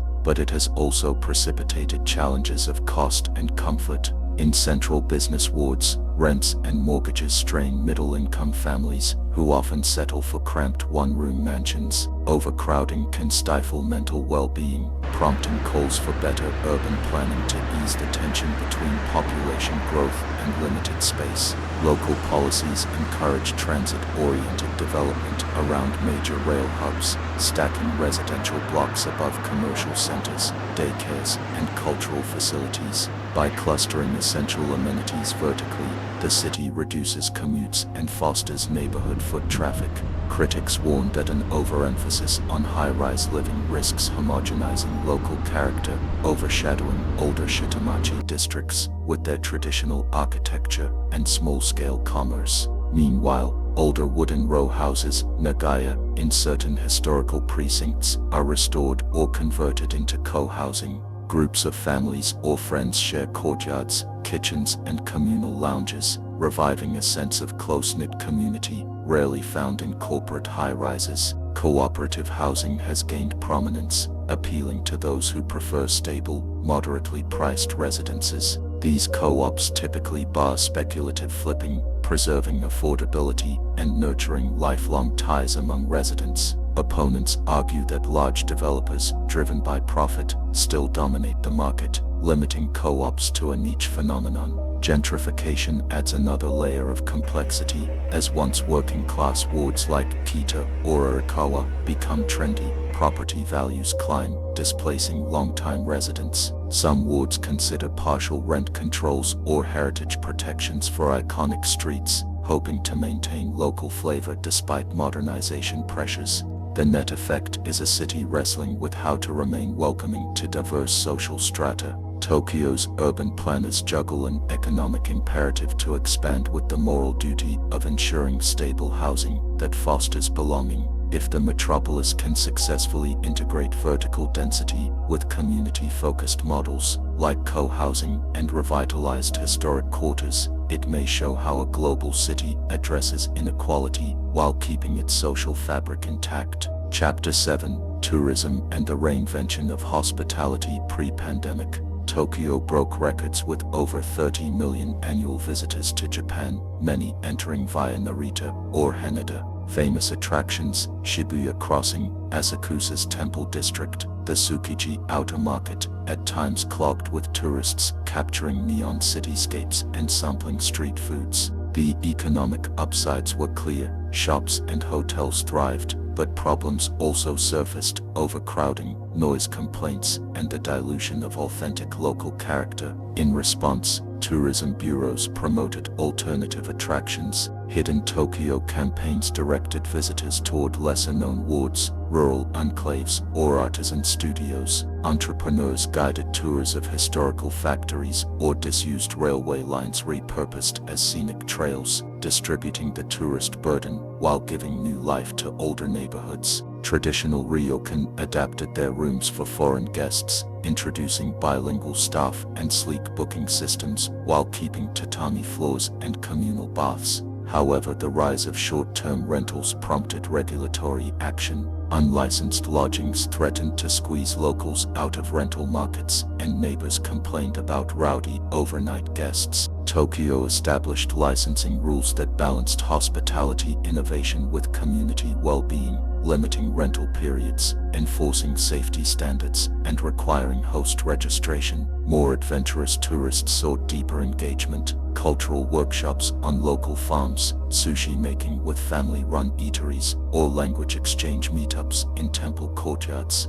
This shift from mere sightseeing to participatory travel fosters empathy and respect for Tokyo's living traditions. Some large-scale amusements, like ninja shows or samurai-themed parks, draw massive crowds yet risk reducing heritage to spectacle. Advocates of slow tourism champion smaller-scale, interactive experiences that highlight the city's intangible essence. Old shrines at dawn, quiet neighborhood festivals, or family-run sake breweries. As Tokyo recovers from global downturns, its tourism future hinges on balancing spectacle and authenticity, ensuring that visitors benefit local neighborhoods while preserving the intangible magic that sets Tokyo apart. Chapter 8: Crisis Management and Collective Memory. Tokyo is no stranger to calamities: earthquakes, floods, bombings, pandemics. Each era tested the city's ability to endure. Over time, government, civic groups, and local communities codified responses that merge cutting-edge tech with a deep cultural emphasis on preparedness. Earthquake sensors feed real-time alerts to phones. Quarterly evacuation drills rehearse how to handle quakes, fires, tsunamis, or gas leaks. Supermarkets keep inventories of emergency supplies for immediate mobilization in citywide crises. Collective memory also runs strong. Museums remember war devastations, the 1923 Great Kanto earthquake, and more recent tragedies, forging a shared vow of never again. Family anecdotes about ration lines or lost homes remind modern generations that stability cannot be taken for granted. New threats, like cyber attacks or sabotage of power grids, spur official debates on whether to expand subterranean flood tunnels into multi-use shelters or data backup sites. Skeptics caution that focusing on futuristic doomsday measures might detract from pressing social issues like pollution or child poverty. Yet Tokyo's bedrock readiness ethic ensures ample budgets for risk reduction, design codes that emphasize quake resilience, and volunteer brigades trained to mobilize in any emergency. That synergy between advanced warnings and communal solidarity typifies Tokyo's approach. If a quake hits, neighbors check on seniors or single parents. Ward staff quickly coordinate with the TMG to open shelters stocked with necessities. People recall how, in past crises, acts of kindness replaced chaos. This long-standing tradition of vigilance, combined with neighborly support, forms the backbone of Tokyo's repeated ability to rise from ashes and maintain a sense of unity. As future disasters loom, the city's capacity to pivot swiftly while safeguarding public morale will remain a defining test and a testament to the lessons it has absorbed through history. Chapter 9: Balancing Tradition, Modernity, and Diversity. Tokyo's older generations recall a more uniform society where Shinto beliefs, local festivals, and classical arts shape daily life. Now, the metropolis's cultural palette broadens with every new wave of foreign workers and global trends. Cosmopolitan wards feature Southeast Asian eateries, Chinese language signs, or youth adopting K-pop inspired fashions. While many embrace diversity as an enrichment, some elders feel disoriented by the rapid changes. Religion and spirituality still anchor local identities. Shinto shrines and Buddhist temples host seasonal festivals that fuse centuries-old chants with modern amusements.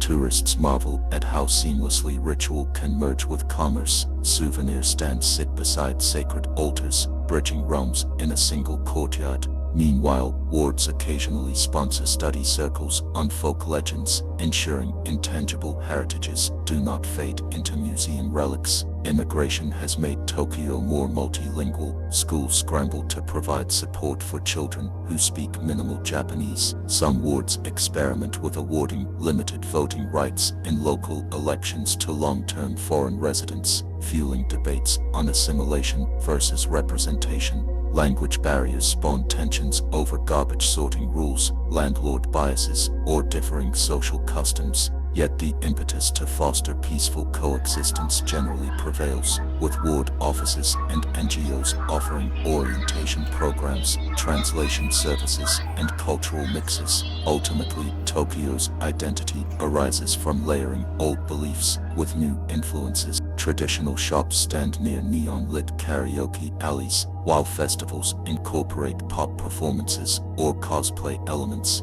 Younger Tokyoites often see no conflict in venerating local kami while sporting Western streetwear, or dining at halal ramen stalls in the afternoon and venerating ancestors in the evening. If any city can accommodate these juxtapositions gracefully, it is Tokyo, a place whose heritage prized adaptability even under strict feudal codes. Through each generational shift, the metropolis reaffirms that resilience and openness need not be opposites, but dynamic partners forging a truly global yet locally rooted community. Chapter 10: Paths to Tomorrow, Hope, Innovation, and Enduring Spirit. Despite the city's formidable scale and complexity, Tokyo persistently envisions new horizons. Planners propose ambitious climate-neutral neighborhoods powered by renewables, advanced medical research centers tackling elder care and disease prevention, and AI-run transport grids that reduce congestion and carbon footprints.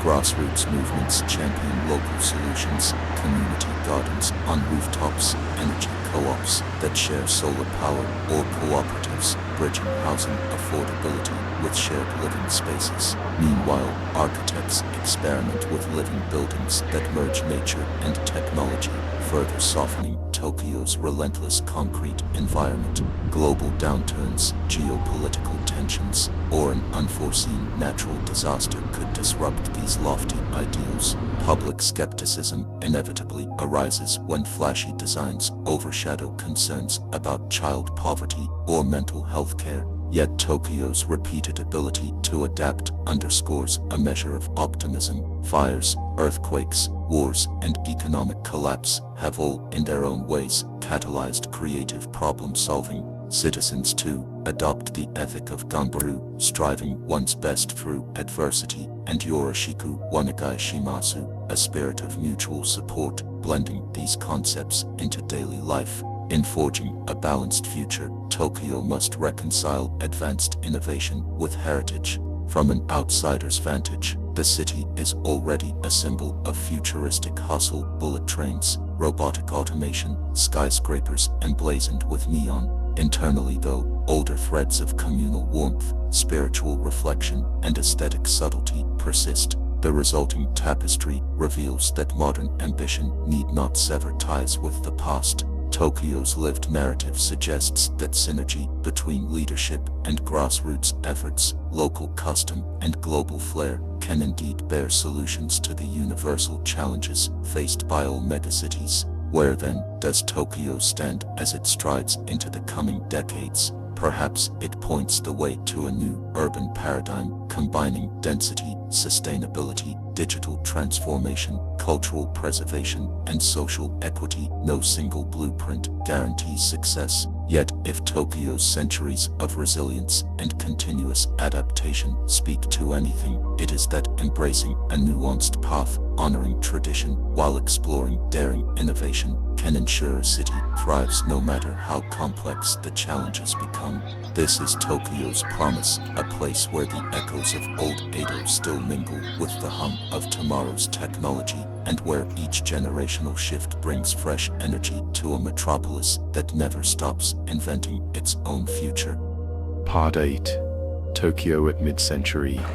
Envisioning sustainability, community, and the next transformation. Tokyo's capacity for reinvention, shaped by centuries of upheaval and growth, continues to guide its present path in a world of deepening global challenges. Whether exploring advanced technologies, nurturing grassroots communities, or safeguarding centuries-old cultural practices, Tokyo stands at the cutting edge of urban evolution. As the city approaches the middle of the 21st century, it grapples with existential questions. How should it reconcile climate urgency with economic drive? How can it harness artificial intelligence, robotics, and biotech without undermining social bonds? And in what ways can its artistic legacy and communal spirit serve as a stabilizing force amid continuous flux? In this part, we explore potential scenarios through 10 chapters, each offering a window into Tokyo's near-future horizons. Chapter 1. The evolving governance landscape as global pressures from resource constraints to economic turbulence bear down on Japan's capital. Tokyo's governance system faces renewed scrutiny. The Tokyo Metropolitan Government (TMG) orchestrates major infrastructure, environmental and public transit projects across multiple wards and suburban municipalities, all while local councils clamor for more autonomy. Digital transformation emerges as a key tactic. TMG offices test blockchain-based registries to streamline permits and licenses, reducing bureaucratic loops. Open data portals invite civic hackers to improve city services by analyzing everything from train congestion patterns to ward-level energy use. Proponents see a more transparent, efficient governance model that includes tech-savvy residents in policy-making. Yet skeptics worry about data privacy abuses or an over-reliance on unproven algorithms.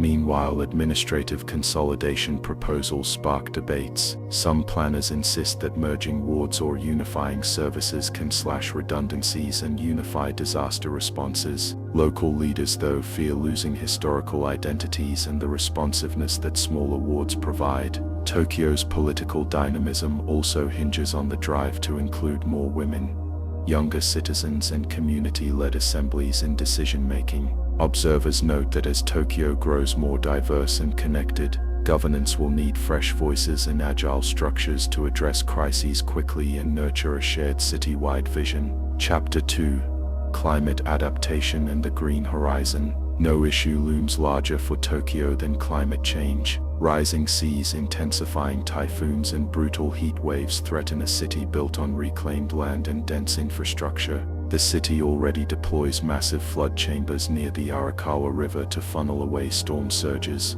but experts warn that future climate extremes may outstrip current engineering limits. Urban regreening aims to combat heat and reduce carbon emissions. Wards plant trees along medians, create rooftop gardens, and restore pockets of wetland. Building codes tighten energy standards, pushing solar panels, geothermal heating, and better insulation for new high-rises. Meanwhile, Tokyo's established commuter culture, relying heavily on subways and trains, positions it well for a low-carbon future.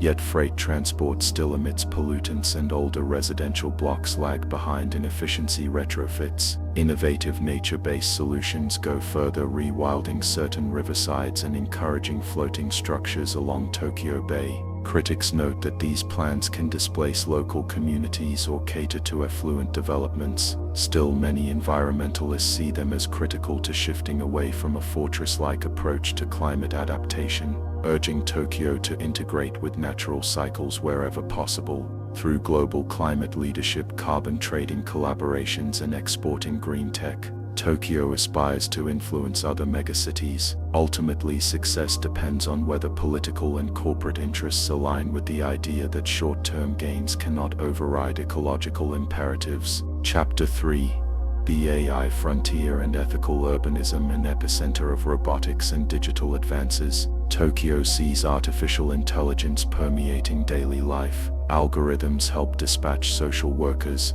optimize train schedules, and manage retail inventories. Data from ubiquitous sensors, smartphones, and wearables drives these systems, promising efficiency gains. Yet ethical dilemmas abound. Residents worry about data privacy, excessive surveillance, and discriminatory AI outcomes. City committees draft guidelines mandating transparency in algorithmic decisions and the right for individuals to challenge inaccuracies. Some wards assign data ombudsmen to handle complaints, though enforcing corporate compliance remains tricky. AI also affects home life. Robot companions reduce loneliness among seniors, and digital assistants handle routine chores for time-pressed families. Younger Tokyoites embrace these conveniences, but some fear dependence on automated tools might erode human empathy or centralize power in tech conglomerates. In creative spheres, AI helps generate music, color manga panels, or script new stories, provoking debates over the role of human artistry. Tokyo's success in balancing AI's promise with robust ethical oversight may well shape global norms around tech governance. Chapter 4: Rethinking Labor, Leisure, and the Social Contract. Tokyo's job market stands at the nexus of automation and demographic challenges. As AI and robotics handle tasks from assembly lines to clerical duties, entire categories of work face obsolescence. Meanwhile, a shrinking aging population strains pension systems and highlights gaps in caregiving roles. Talk of universal basic income (UBI) gains traction. If machines produce abundant goods, might society distribute some benefits as baseline monthly stipends? A few wards pilot UBI, drawing mixed results. Recipients sometimes invest in learning or start small businesses, yet skeptics warn of moral hazards or budget pressures. More conventional reforms explore shorter work weeks and portable benefits, acknowledging that Tokyo's lifetime employment model has faded.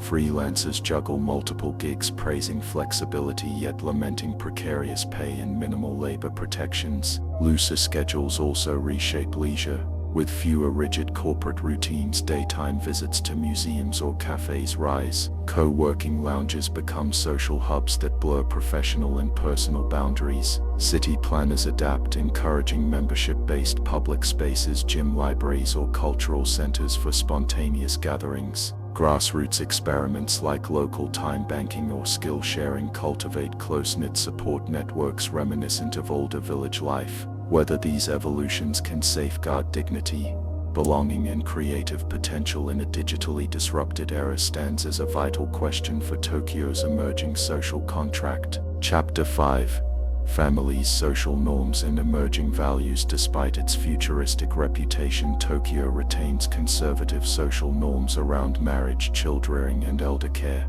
However, birth rates remain low and housing costs dissuade many from having larger families. Government attempts to spur parenting via daycare subsidies or financial perks yield partial success. Younger couples cite job insecurity, cramped living spaces, and personal choices for deferring parenthood. Alternative family models expand. Single parents and unmarried couples push for equal benefits in public housing, while some wards offer partner recognition for same-sex pairs, enabling co-hospital visitation and rental contracts despite national laws lagging. Meanwhile, elder care systems struggle. Short-staffed facilities push wards to explore shared senior living or intergenerational co-housing, bridging support gaps with new community bonds. Volunteers or students sometimes lodge with seniors, offering mutual companionship in exchange for reduced rent. Religious and philosophical institutions adapt. Shinto and Buddhist temples host blessings for LGBTQ couples, while modern spiritual movements blend meditation and Western self-help to aid stressed city dwellers. The tapestry of beliefs broadens. Ultimately, Tokyo's cultural mosaic reveals a shift from rigid group norms to more fluid personal values, though the friction between old and new remains palpable. Chapter 6: Cultural Evolution and Preservation of Heritage. Tokyo is a city of constant reinvention, yet it clings to an Edo-era sense of tradition. Historic wards like Asakusa protect temple districts and old wooden storefronts, inviting visitors to step back in time. Government bodies offer incentives to owners of centuries-old buildings, but modernization often asserts itself. Subway extensions or commercial expansions test how far Tokyo can preserve its past. Digital archiving has emerged as a bridge. Through virtual museums and VR reconstructions, residents and tourists alike can immerse themselves in Edo moats or watch ancient kabuki performances come to life. Younger artists merge manga aesthetics with classical line work, weaving pop culture references into centuries-old narratives. Traditional no or kabuki too experiment with elegant displays to intrigue modern audiences, though purists protest. Still, living heritage matters as much as architecture.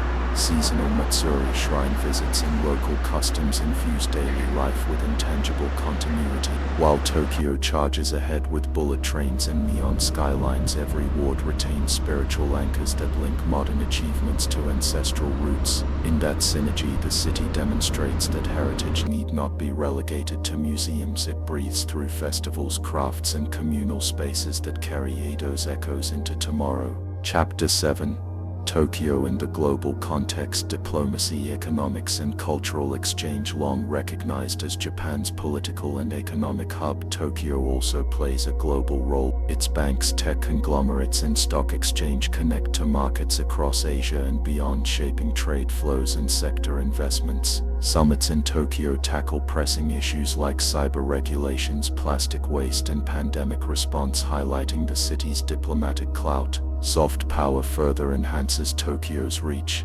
Anime, J-pop, and sophisticated cuisine enthrall international audiences, drawing cultural tourists who seek out the real Shibuya Crossing or Tsukiji's vibrant stalls. At the same time, foreign nationals migrate to Tokyo for jobs in IT, healthcare, and education, forming enclaves that celebrate diverse heritages. Language classes, embassy-sponsored events, and multi-ethnic festivals add layers to the city's social tapestry. Yet with cross-border ties come vulnerabilities. Disruptions in global supply chains or fluctuations in foreign exchange markets can jolt Tokyo's economy. National security concerns like disputes over technology exports or rare earth dependencies raise questions about how far Tokyo's commerce should entangle with geopolitically fraught partners. City leaders promote balanced, outward-focused partnerships grounded in transparency and cultural respect, hoping to preserve Tokyo's status as a stable gateway between Japan and the world.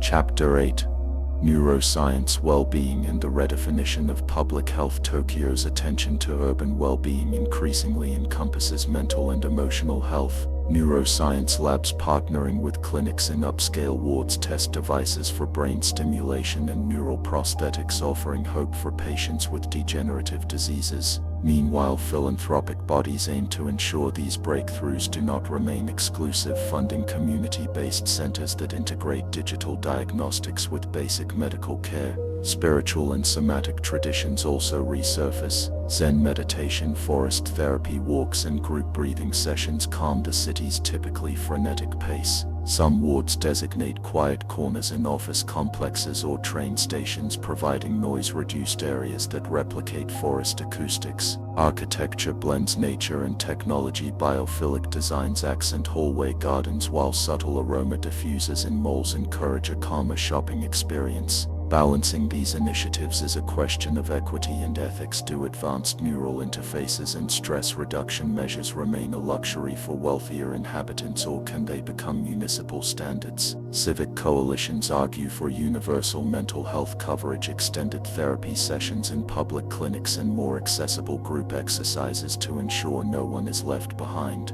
As Tokyo grapples with burnout, loneliness, and an aging populace, harnessing both high-tech science and age-old calming practices underscores a holistic public health vision. Chapter 9: Horizon Technologies, Biotech, Space, and the Frontier Mindset Beyond AI.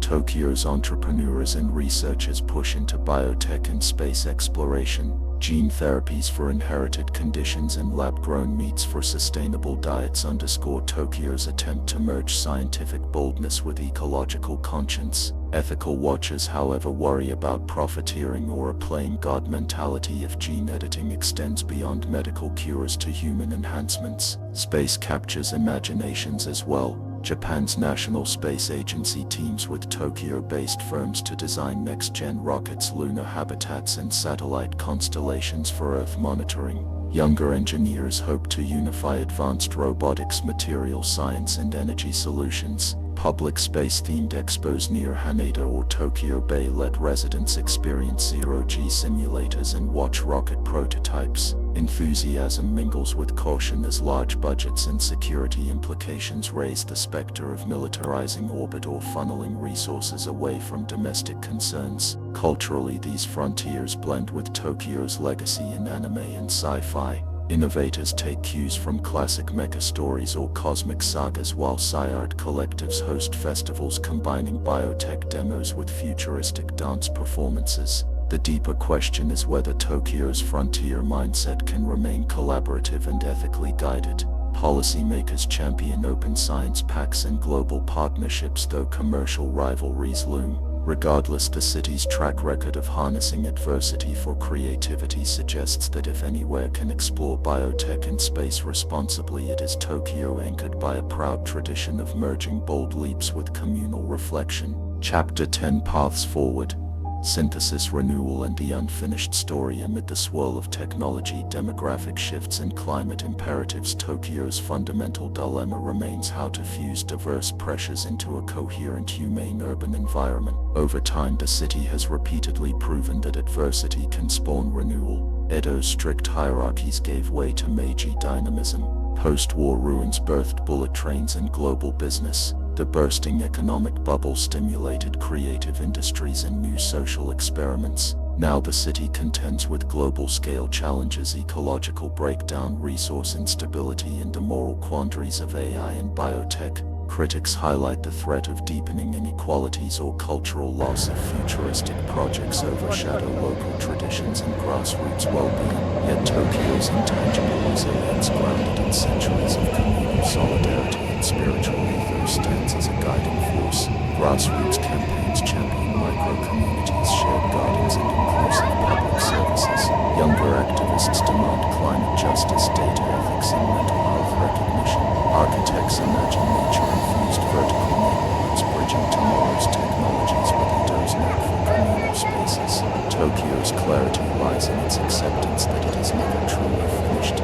Each generation redefines the city, forging synergy between advanced tools and venerable customs. Freed from an insistence on uniform solutions, Tokyo tries many experiments, some top-down, others local and quirky, trusting that this messy layering fosters adaptability. Should the metropolis weave climate adaptation, ethical AI, and cultural reverence into everyday governance, it may well stand as a model for balancing modernization with the spiritual and social ties that keep a society vibrant. In so doing, Tokyo illuminates that resilience stems not from a single grand vision but from an ongoing dialogue between past wisdom and future possibilities, between centralized leadership and neighborhood autonomy. The city's lessons resonate globally even in times of radical transformation. Communities that honor ethical stewardship, collaborative synergy, and cultural memory can navigate the storms. As Tokyo strides toward the mid-century, weaving old Edo values into bold leaps of innovation, it remains an ever-evolving tapestry whose identity thrives on continuity in the midst of ceaseless change. Part 9. Tokyo's Legacy and Lessons.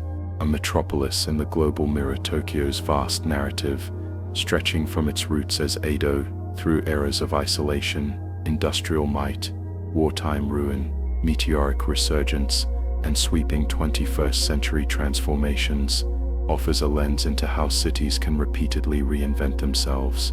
The metropolis's sheer scale and pace of change make it a crucible for ideas, technologies, and cultural shifts that ripple worldwide. Yet beneath the neon glow and high-tech aspirations, Tokyo's soul is woven from centuries of communal tradition, resilience, and an enduring commitment to continuous adaptation. In this installment, we explore how Tokyo's story resonates in global conversations about urban complexity, identity, and the interplay of the past and future. Chapter 1. The Weight of History and Collective Memory. Throughout its existence, Tokyo has carried the imprint of multiple historic strata, each layering new customs and architectural footprints atop the old. The Edo period laid a foundation of feudal organization, rigid social hierarchies, and aesthetic values that prized harmony and subtlety.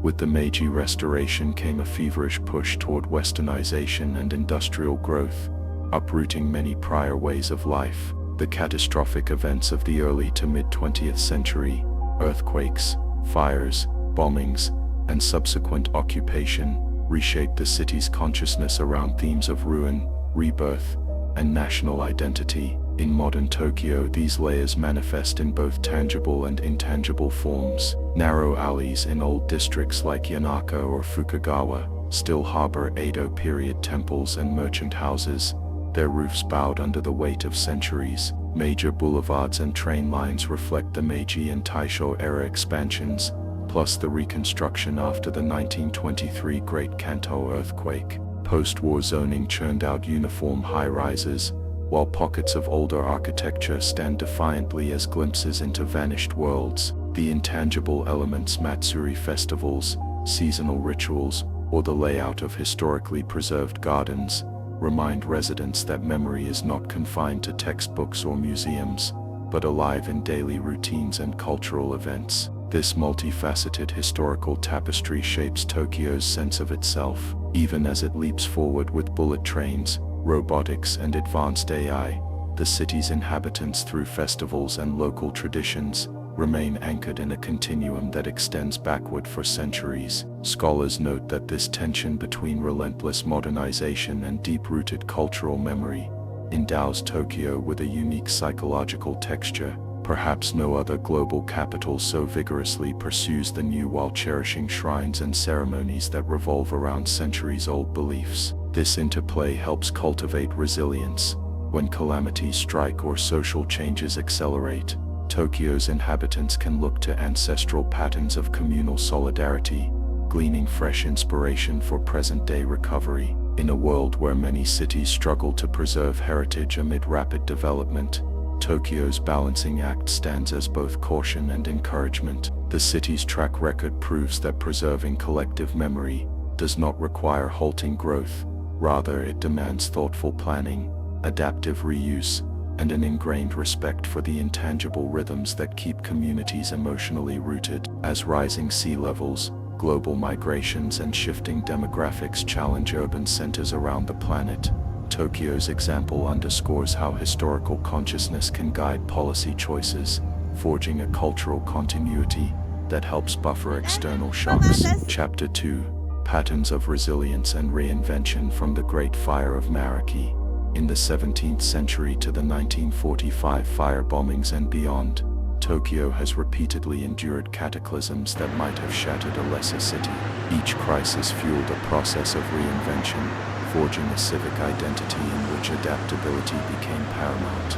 In Edo times, city blocks were rearranged to reduce fire spread. Following the Second World War, labyrinthine rubble gave way to modern boulevards, rail expansions and high-rises, and in the wake of economic booms and busts, Tokyo's entrepreneurs discovered novel business models, ranging from advanced manufacturing to digital entertainment, that injected fresh vigor into the metropolis. Central to Tokyo's resilience is its layered approach to planning. Over centuries, it refined building codes, designed flood channels, and enforced earthquake-resistant standards that, while not foolproof, mitigate the devastation of natural disasters. Social resilience also plays a major role. Government policies encourage neighborhood associations and volunteer brigades, ensuring that local bonds remain strong enough to handle emergencies independently of top-down directives. This bottom-up solidarity, manifested in small details like community bulletin boards or citywide disaster drills, underpins the city's capacity to bounce back when formal structures come under strain. Innovation, too, emerges from adversity. The city's push toward high-speed rail, for example, partly stemmed from the constraints of space and the need to move large populations efficiently. Today, Tokyo's public transit is a global benchmark for punctuality, coverage, and safety. The bubble economy collapse catalyzed new forms of small-scale businesses, boutique shops, indie publishers, and creative industries. More recently, as remote work gained ground after major disruptions, the city adapted by repurposing dormant office space into flexible living and co-working environments, illustrating that crisis can spur positive transformations. Yet resilience carries complexities. Some argue that a repeated demolish and rebuild mentality discourages preservation of truly ancient structures or fosters short-term solutions. Critics also suggest that crises can entrench existing hierarchies. Disaster recovery funds sometimes favor wealthier interests or major developers. Nonetheless, Tokyo's track record of emerging stronger and more inventive after each blow underscores an ethos of continuous experimentation. This ethos resonates globally, reassuring cities grappling with climate emergencies, resource constraints, or social fragmentation that adversity can, paradoxically, serve as a catalyst for reimagining urban living in ways that strengthen community ties. Chapter 3: Urban Density, Connectivity, and the Lessons for Megacities. With a population in the tens of millions across its metropolitan reach, Tokyo stands among the most heavily urbanized places on Earth. The extreme density it has achieved, especially in wards like Shinjuku or Toshima, reflects historical patterns of land scarcity, centralized governance, and robust commercial momentum. While density often conjures images of overcrowded trains and sky-high property costs, it also fosters efficiencies that are the envy of sprawling cities worldwide.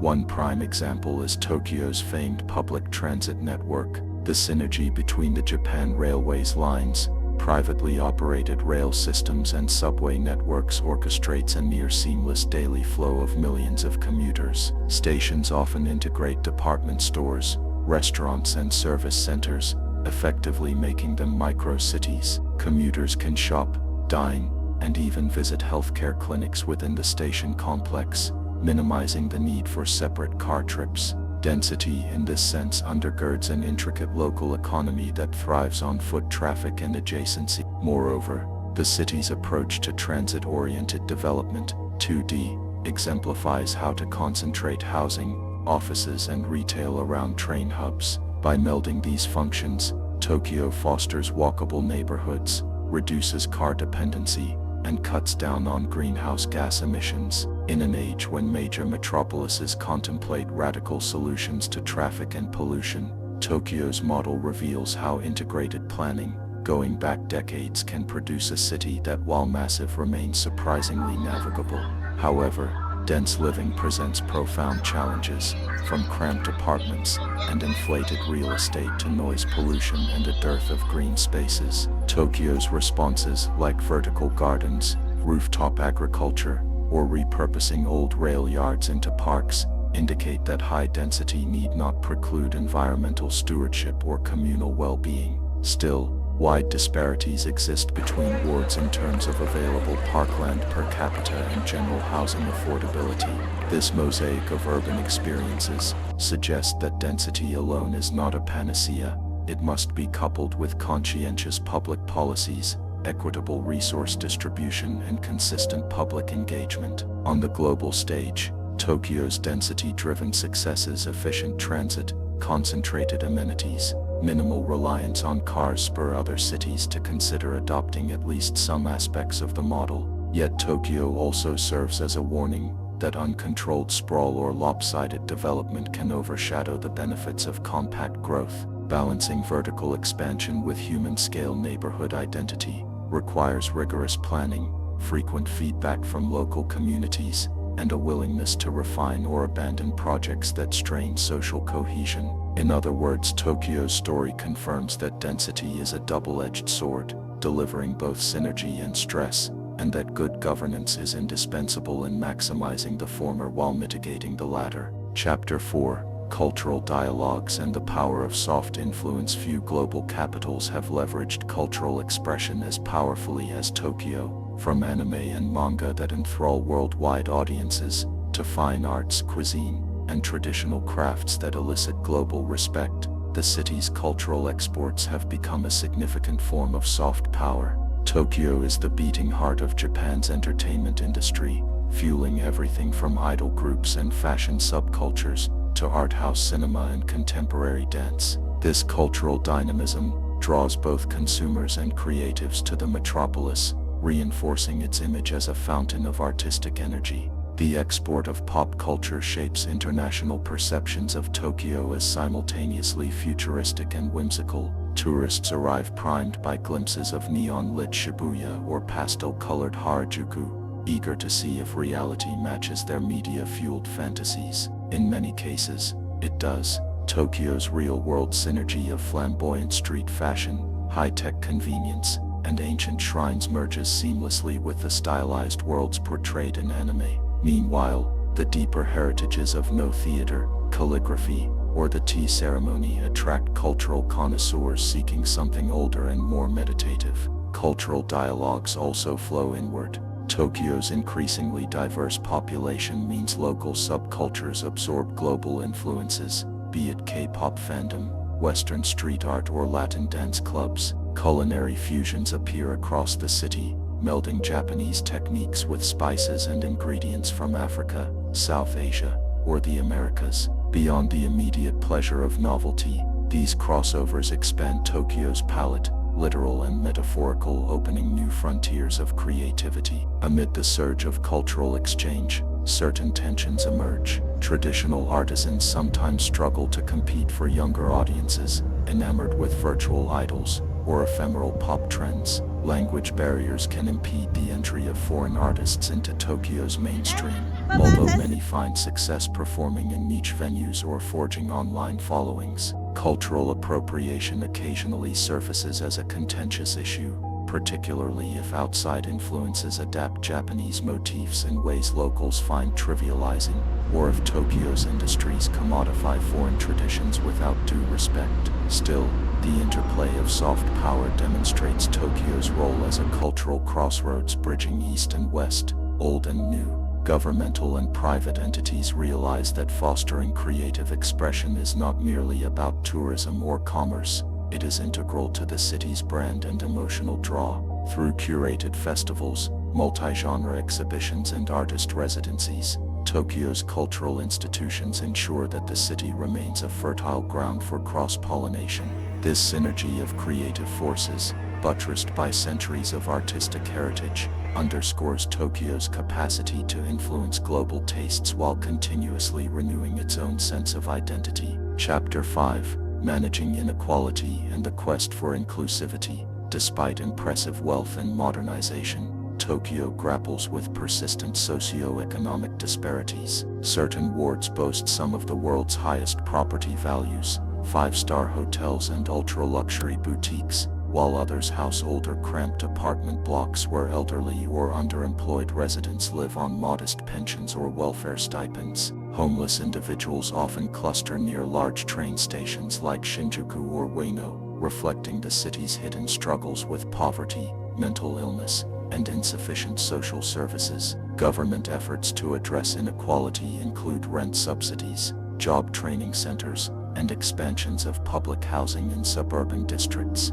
Charitable organizations and religious groups distribute food and offer temporary lodging to those in dire straits. Yet critics say these measures remain fragmented, overshadowed by more high-profile infrastructure or technology initiatives. Policy analysts propose bolder structural interventions, imposing progressive property taxes to discourage speculation, adopting universal healthcare expansions for mental health, or establishing a living wage pegged to Tokyo's cost of living. Education inequality poses additional hurdles. Students in wealthier wards receive better funding for school facilities, extracurricular clubs, and advanced learning programs, while wards with fewer resources struggle to update curricula or reduce class sizes. Because academic success influences university admissions and career prospects, a child's residential address can shape their entire life trajectory. Some wards respond by pooling resources or forming sister school alliances to share teaching expertise and equipment,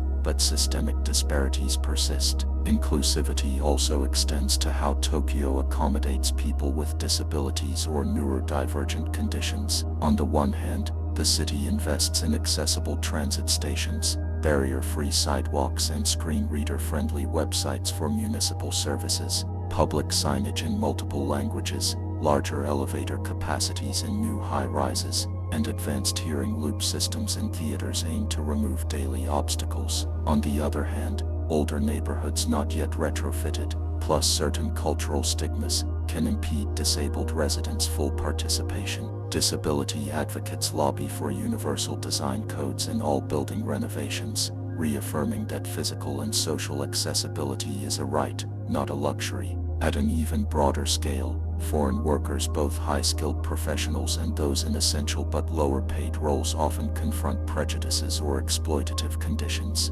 Advocacy groups seek stronger labor protections and multicultural community centers to aid integration. Tokyo's leadership, aware of looming labor shortfalls, gradually liberalizes immigration rules while simultaneously promoting cross-cultural understanding. The hope is that as Tokyo evolves, it can exemplify how a megacity recognizes the dignity of each resident, forging common prosperity in a landscape that historically favored affluent established classes. Whether that aspiration translates into policy outcomes depends on political will and sustained grassroots pressure for equality, an ever-present tension in a city prized for its prosperity yet challenged by hidden and persistent divides. Chapter 6: The Dawn of a Post-Scarcity Ethos. Amid the swirl of automation, advanced manufacturing, and potential universal basic income pilots, some envision Tokyo as an early adopter of post-scarcity principles, at least in certain domains.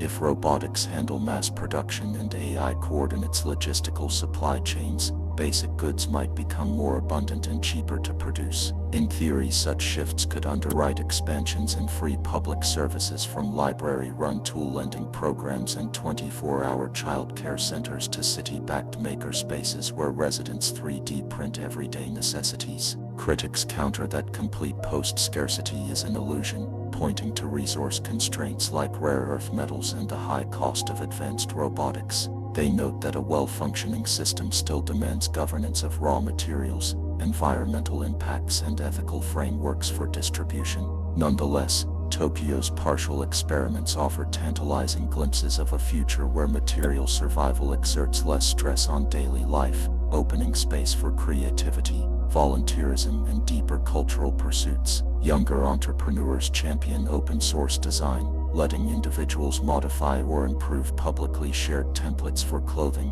home goods and even furniture. Municipal pilot projects in wards like Setagaya and Chung test resource libraries, allowing citizens to borrow seldom used items like camping gear, specialized kitchen appliances, or painting tools for short periods. These initiatives reduce individual spending and ecological waste, building a communal economy aligned with global sustainability goals. Meanwhile, private corporations like automotive or electronics giants transition to subscription-based models, where customers pay monthly fees for indefinite usage rather than outright ownership, nudging Tokyo's consumer culture toward a more service-oriented collaborative approach. Still, challenges remain. Societies accustomed to capitalist property norms might hesitate to embrace wide-scale sharing. Large conglomerates, used to controlling intellectual property, may resist open collaboration. Consumer demand for novelty can perpetuate wasteful cycles unless marketing mindsets shift significantly. While advanced technology can facilitate communal ownership and post-scarcity ideals in certain pockets of Tokyo's economy,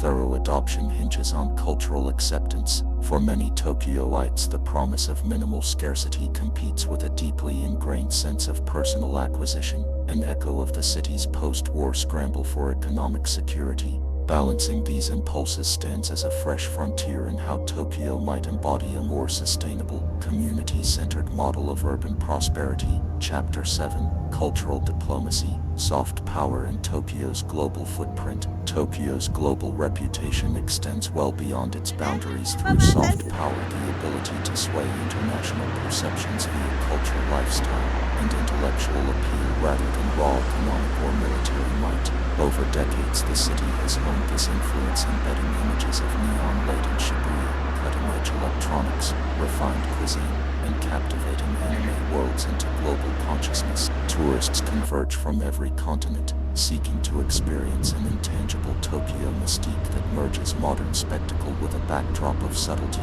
Yet soft power is not a static resource. Tokyo invests in cultural diplomacy, forging sister city relationships, hosting major international fairs, and dispatching delegations of artisans, chefs, and performers abroad to nurture cross-cultural ties. Government agencies coordinate with corporate sponsors to stage festivals that highlight everything from kabuki to robotic demonstrations, framing Tokyo as a place where tradition meets futurism.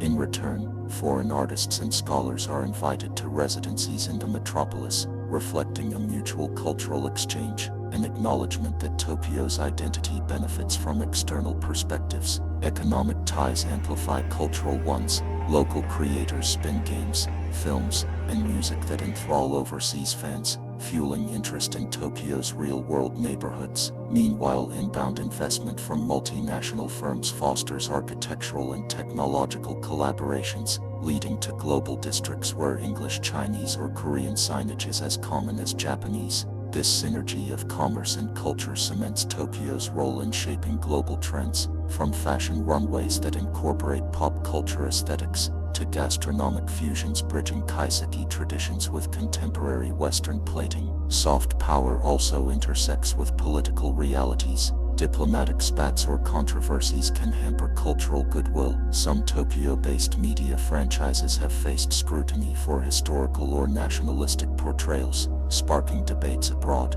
At the same time, Tokyo's consistent demonstration of service efficiency, cleanliness, and courtesy wields a subtle but profound influence, revealing how intangible values such as politeness, group harmony, and public-mindedness can enhance global esteem. In an increasingly polarized world, Tokyo's brand of cultural diplomacy, anchored in centuries of refined civility and modern adaptability, resonates as a gentle, persuasive force. Chapter 8: Civic Participation and the Future of Democracy. One keystone of Tokyo's vitality lies in civic participation, how everyday citizens engage with local decisions about infrastructure, welfare, and cultural events. While top-down leadership historically shaped big projects, like the post-war reconstruction or the 1964 Olympic expansions, modern Tokyo fosters an array of bottom-up initiatives. Neighborhood councils, volunteer organizations, and digital platforms encourage residents to co-create solutions, from improving waste management to installing elder-friendly pathways. Increasingly, Wards experiment with e-democracy tools. Online portals let locals upvote proposals for new playgrounds, pedestrian zones, or interpretive signs at historical sites. Some wards hold participatory budgeting sessions, where taxpayers debate how a segment of municipal funds should be allocated. High school clubs may design websites illustrating the pros and cons of proposed legislation, bridging generational gaps in civic understanding. These interactions empower citizens to see themselves not as passive recipients of policy, but as co-authors of the city's evolution. Technological pitfalls do exist. Digital platforms may exclude older or less tech-savvy residents, risking a generational or socio-economic divide in policy outcomes. Additionally, echo chambers and misinformation can distort online debates. Yet Tokyo's municipal bodies proactively test ways to validate user identities, moderate content, and ensure that minority voices receive equal weight. These e-democracy experiments remain works in progress, their success contingent on sustained oversight and a community ethos of respectful dialogue. Importantly, civic engagement also breaks free from online constraints. Monthly neighborhood assemblies gather in ward halls, where councilors take direct questions. Urban farm cooperatives host planting days, uniting families across backgrounds to cultivate vegetables on repurposed rooftop spaces or railway embankments. Temple grounds sometimes double as open-air forums for discussing local water quality or festival budgets. Together, these physically grounded interactions remind Tokyoites that governance is more than digital polling. It is about forging communal trust through in-person collaborations. Sociologists note that Tokyo's brand of democracy marries formality, seen in hierarchical business culture and established institutions, with frequent opportunities for grassroots involvement. Despite an image of stoic uniformity, the city harbors myriad micro-democracies where unexpected alliances form. Immigrants link arms with longtime residents, environmental activists coordinate with suburban housewives, and student clubs broker dialogues with older local merchants. In an age when cynicism about politics grows, Tokyo's dynamic patchwork of civic participation stands as a beacon that democracy can thrive even in immense fast-evolving metropolis, given the right platforms and cultural impetus. Chapter 9: Ethical Frameworks for the Next Century. As Tokyo explores new frontiers in AI, biotech, energy, and cultural interchange, ethical considerations loom larger than ever. Residents and leaders alike grapple with questions about personal privacy in an era of pervasive censors, about fairness when algorithms shape job interviews or loan approvals, and about the moral ramifications of redesigning genes. The city's intellectual circles, ranging from universities and tech think tanks to Shinto and Buddhist moral councils, join in forging guidelines that might set global precedents. One emerging concept is human-centered technology, which emphasizes user agency, transparency, and minimal harm. Municipal authorities vow that AI-based decisions used in public programs must be explainable, auditable, and correctable by human oversight.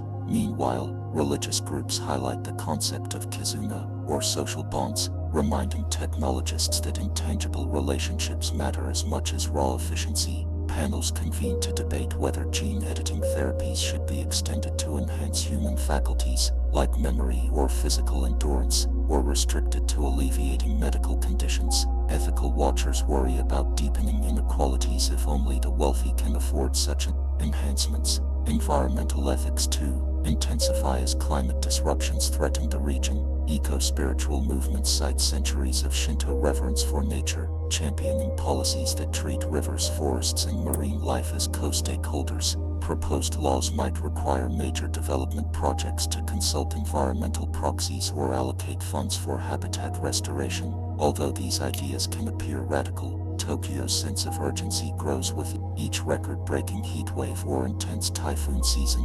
Advocates say that the city's moral leadership in technology, environment, and social justice could become a soft power magnet, attracting socially conscious innovators from around the world. For that to happen, Tokyo must consistently demonstrate that it can hold large corporations accountable, prioritize inclusive governance, and maintain a unified sense of compassion across wards. Critics argue that commercial interests, especially those anchored in global finance or powerful industries, sometimes overshadow ethical mandates. Nonetheless, the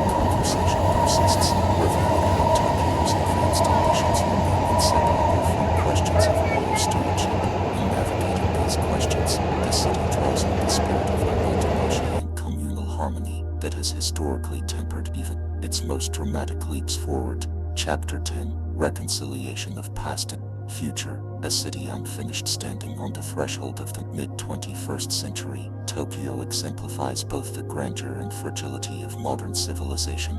Few urban centers combine centuries of heritage with cutting-edge innovation as deftly, or manage an interplay of massive-scale cultural depth and relentless reinvention quite so seamlessly. Yet, just as in any city, tensions multiply, wealth gaps, demographic strain, climate vulnerability. Throughout these chapters, we have seen how Tokyo's transformations repeatedly hinge on balancing old and new. In the Edo period, it integrated castle-town traditions with early modern commerce. In the Meiji era, it learned from the West while retaining its spiritual nucleus. Post-war devastation gave rise to bullet trains and steel towers, and the bubble era's collapse spurred the city's creative industries. Today, AI, robotics and advanced infrastructure promise a streamlined future, while intangible legacies, temple festivals, communal shrines, gestures of daily courtesy, provide spiritual grounding. This synergy reveals that Tokyo is a city forever unfinished. Each wave of modernization leaves behind seeds of the past.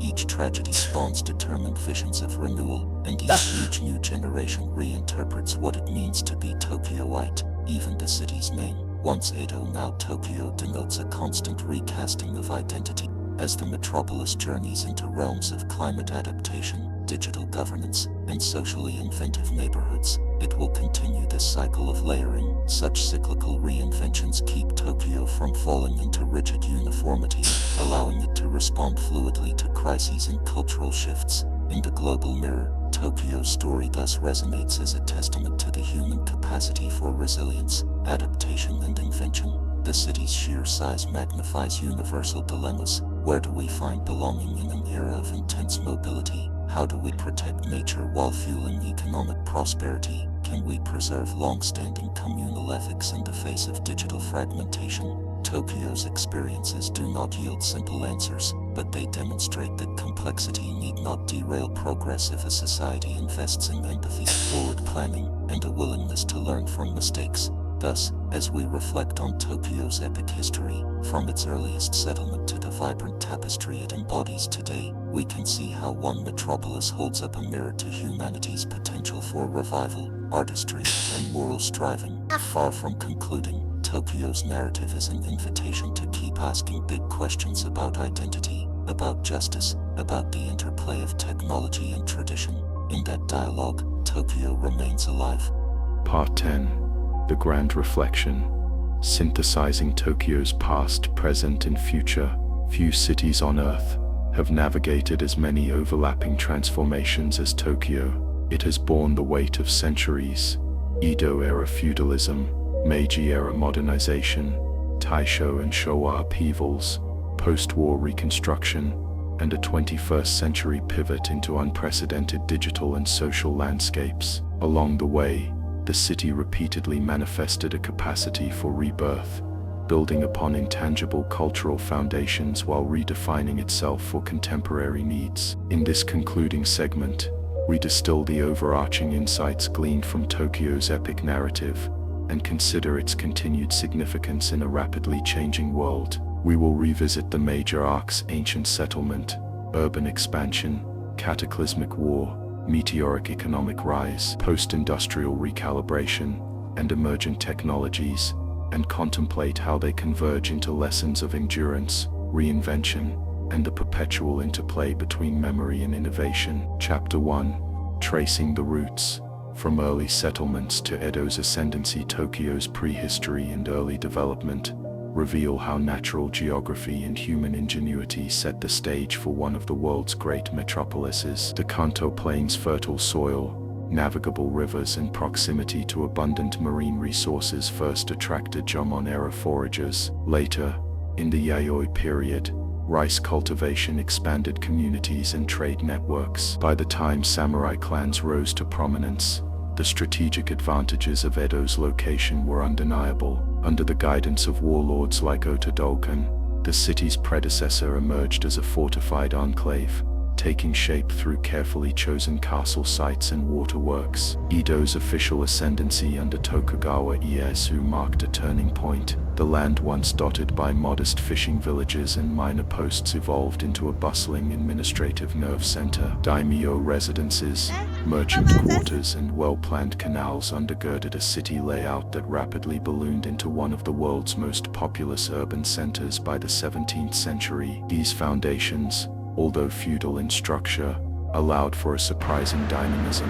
Merchants of lowly official rank accumulated substantial wealth through the burgeoning rice economy, while artisans pioneered cultural forms such as kabuki theater and woodblock prints. Throughout, the city's growth hinged on harnessing natural features like rivers in the bay, while imposing social hierarchies that regulated daily life. The Sankin-Kotai system, requiring feudal lords to alternate residencies in Edo, injected wealth and cultural diversity into the capital. Paradoxically, while Edo was built on strict class distinctions, its neighborhoods grew cosmopolitan. Samurai mingled with traders, foreign curios appeared in marketplaces, and traditional festivals united all ranks in celebratory rites. In this early phase, Edo cultivated an identity that balanced top-down order with grassroots cultural flourishing, foreshadowing the interplay of control and creativity that would guide Tokyo for centuries to come. Chapter 2: The Meiji Leap: Modernization, Industrialization, and Identity. The collapse of Tokugawa rule amid foreign incursions and domestic dissent spurred Edo's rebirth as Tokyo under Emperor Meiji. Rapid westernization policies revolutionized almost every aspect of life, from military organization and education to fashion and city planning. Factories belched smoke along newly laid rail tracks, bridging the capital to far-flung regions. A centralized bureaucracy replaced feudal domains. The cityscape, once dominated by wooden samurai estates, gave way to brick buildings, gas lamps, and telegraph poles, tangible symbols of Japan's pivot toward the industrialized West. Yet modernization did not emerge without tensions. Some yearned for an untainted Edo identity rooted in Confucian and Shinto values. Others embraced Western science, law, and economics with a zeal for catch-up industrialization. Despite cultural upheaval, Tokyo maintained homegrown traditions in festivals, religious observances, and everyday etiquette. This juxtaposition of foreign influence and local continuity shaped a unique brand of modern identity, embracing imported technologies, while quietly preserving intangible customs. Literature from Meiji intellectuals mirrored these debates, reflecting the psychological pressures of forging a new national image. As the city soared into the 20th century, it became an epicenter of governmental, educational, and commercial power. Meiji elites built lavish Western-style mansions in prime districts, and newly formed banks and corporate structures consolidated capital. Tokyo's population surged, drawing labor from the countryside to fill factory lines and construction crews. Public squares and cafes proliferated, giving rise to nascent civil society groups that confronted or supported political reforms. The seeds of a modern middle class took root, as well as the beginnings of intense social stratification. If Edo had laid the architectural and social framework for a massive city, Meiji Tokyo galvanized that framework with industrial steam, forging an environment in which new ideas could spark and global ambitions could thrive. Chapter 3: Taisho and Showa: Democracy, Disasters, and the Road to Conflict. As Tokyo entered the Taisho era in the early 20th century, it witnessed flickers of democratic progress. Party politics influenced the Diet, labor unions grew in the capital, and women's rights advocates demanded expanded freedoms. Urban sophistication advanced as department stores, theaters, and modern amusements offered glimpses of a cosmopolitan lifestyle. However, democracy also faced violent countercurrents. Political assassinations rattled the city, while militarist factions gained traction in the 1930s. Simultaneously, the Great Kanto earthquake of 1923 devastated Tokyo, claiming innumerable lives and incinerating wooden neighborhoods in firestorms. In the catastrophe's aftermath, reconstruction projects modernized the skyline with broader avenues, new building codes, and up-to-date firefighting measures. Yet social fault lines emerged as homeless survivors clashed with law enforcement or scapegoated minorities. This disaster amplified the city's tradition of resilience, while also exposing deep-seated divisions and underscoring the precarious nature of urban prosperity. During the Showa period, as Japan slid toward regional conflicts and ultimately the Second World War, Tokyo's industries aligned with national militarism. The city turned into a central hub for weapons production and propaganda. Daily life grew austere under rationing, mandatory patriotic rallies, and invasive policing of speech and thought. The final blow, firebombing raids in 1945, reduced much of Tokyo to ruins, killing over 100,000 residents in a single night. In the ashes of war, post-war occupation forces introduced democratic reforms and loosened feudal vestiges. Yet Tokyo's path to renewal would remain fraught, conditioned by the tragedies it had endured. Chapter 4: Post-War Renaissance, Economic Miracles and Cultural Flourishing. Emerging from the rubble, Tokyo's reconstruction drew impetus from American occupation policies, new global trade networks, and an indomitable local workforce. By the 1950s, the city was ready to showcase its revival, reinventing itself through robust manufacturing, quickly evolving consumer electronics, and globally envied textiles. Under visionary planners, subways multiplied, highways rose above rivers and canals, and entire districts took on modern guises to house a surging population. The 1964 Tokyo Olympics served as a triumphant reveal.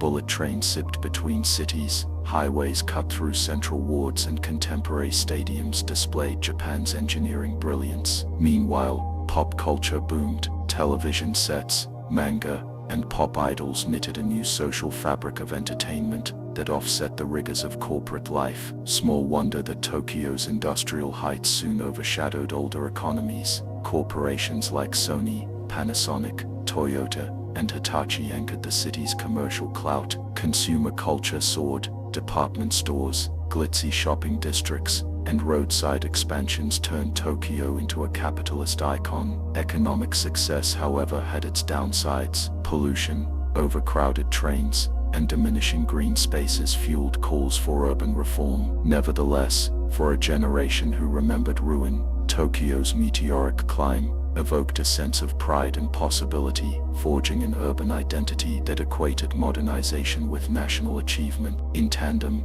the city's cultural ferment shaped global perceptions. Anime series like Astro Boy and Speed Racer, followed by Hello Kitty and countless others, laid the groundwork for Tokyo's eventual status as a pop culture behemoth. Blending local folklore and science fiction themes, creators enthralled domestic and international fans, turning Tokyo's futuristic cityscapes into aspirational imagery. Throughout the economic heyday, the clash of rampant commercialism and introspective art produced a mosaic city, luminous at night, with neon signs, yet also etched with hidden pockets of reflection in old temple precincts, time-worn bars, and enduring local traditions. Chapter 5: The Bubble Economy and its Aftermath. By the 1980s, Tokyo's economic juggernaut soared to seemingly impossible heights. Real estate speculation turned city blocks into astronomical assets, culminating in frenzied deals that famously compared the Imperial Palace grounds land value to entire nations overseas. Corporations lavished funds on lavish parties, golf course memberships, and art acquisitions. Champagne flowed in high-rise penthouses, expensive hostess clubs dotted upscale wards like Ginza, and brand-name shopping enthralled a newly wealthy middle class. Media outlets depicted Tokyo as the pinnacle of opulence, with ever more visionary structures rising above older neighborhoods. Yet this economic euphoria proved unsustainable. As stock and property prices collapsed in the early 1990s, Tokyo's bubble burst, plunging the city, and indeed the nation, into a lost decade of deflation, bankruptcies, and corporate restructuring. Office vacancies spiked, leaving the skyline dotted with half-empty towers. Unemployment rose, and lifelong job security eroded for many middle-class citizens. Social issues such as hikikomori, extreme social withdrawal, drew attention, reflecting the emotional toll of shattered expectations. Despite the pain, Tokyo found silver linings in the collapse. The sudden vacuum of easy money opened spaces for small businesses,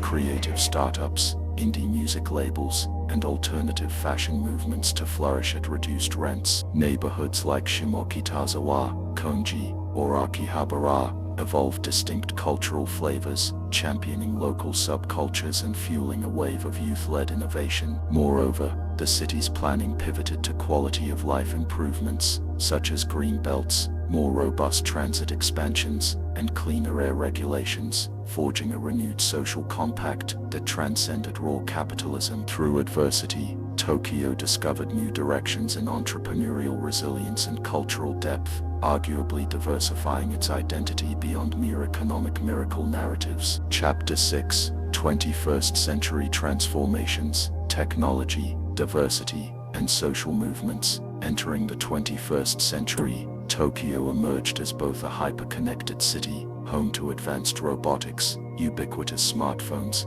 and big data applications, and a place of enduring traditions. Towering skyscrapers in Shinjuku, or Shiodome, reflect its status as a global financial center, while the labyrinthine old lanes of Kagurazaka, or Monzen Nakasho retain Edo echoes. Immigration policies, though relatively conservative compared to Western standards, relaxed enough to foster enclaves of foreign communities, adding new threads to the city's cultural tapestry. Expat-staffed multinational offices and international students deepened Tokyo's academic and cultural discourses. Social movements also gathered strength. Environmental activists campaigned for stricter emission rules, corporate accountability, and robust recycling. Feminist organizations pursued stronger labor rights, child support services, and political representation. Youth activism took shape around gay rights parades in Shinjuku Nichomi, volunteer events for the homeless in Shibuya, and anti-nuclear demonstrations triggered by broader national energy debates. The city found itself grappling with how to preserve older virtues, communal harmony, respect for elders, deference to authority,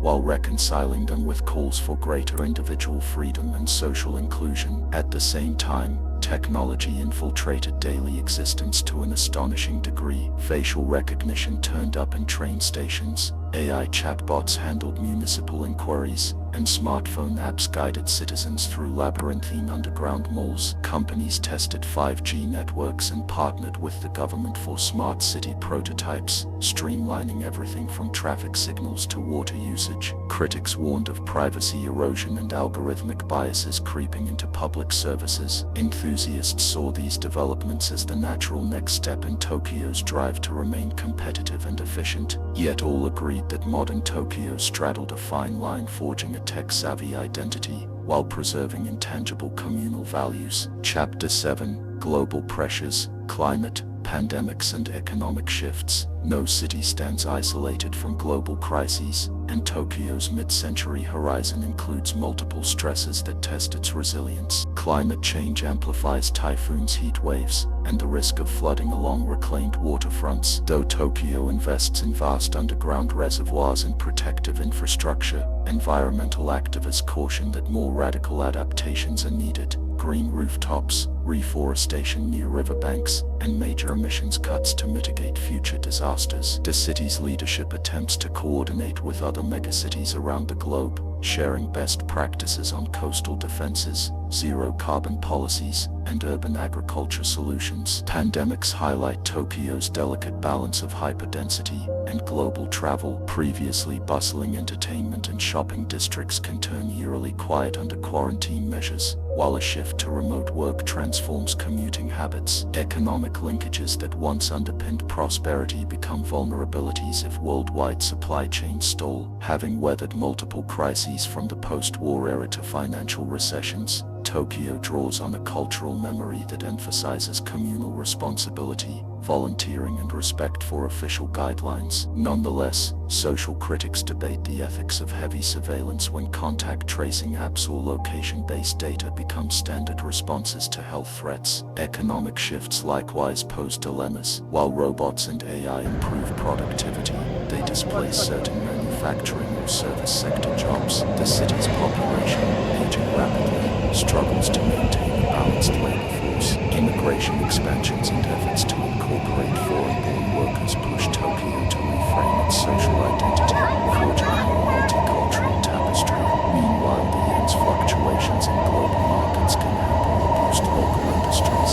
Each wave of disruption, whether ecological or economic, underscores Tokyo's imperative to constantly adapt. If the city can integrate climate resilience, inclusive work models, and intelligent governance, it may remain a leader in forging innovative solutions. Yet the complexity of these challenges signals that success is far from guaranteed. Chapter 8: Cultural Exports, Heritage and Pop Imagination. Few places have captured global fascination like Tokyo. Anime, manga, and J-pop remain potent cultural exports, generating billions in revenue and enamoring audiences abroad with stylized visions of a futuristic yet tradition-infused city. Tourists flock to iconic districts such as Akihabara, hoping to witness a parallel dimension where high-tech arcades blend with maid cafes and collectible figurine shops. Even the city's culinary scene, from top-tier sushi counters to vibrant ramen alleys, sets global trends. Chefs who trained in Tokyo now replicate spin-off eateries in Paris, New York, or Singapore, fusing local flavors with Japanese rigor.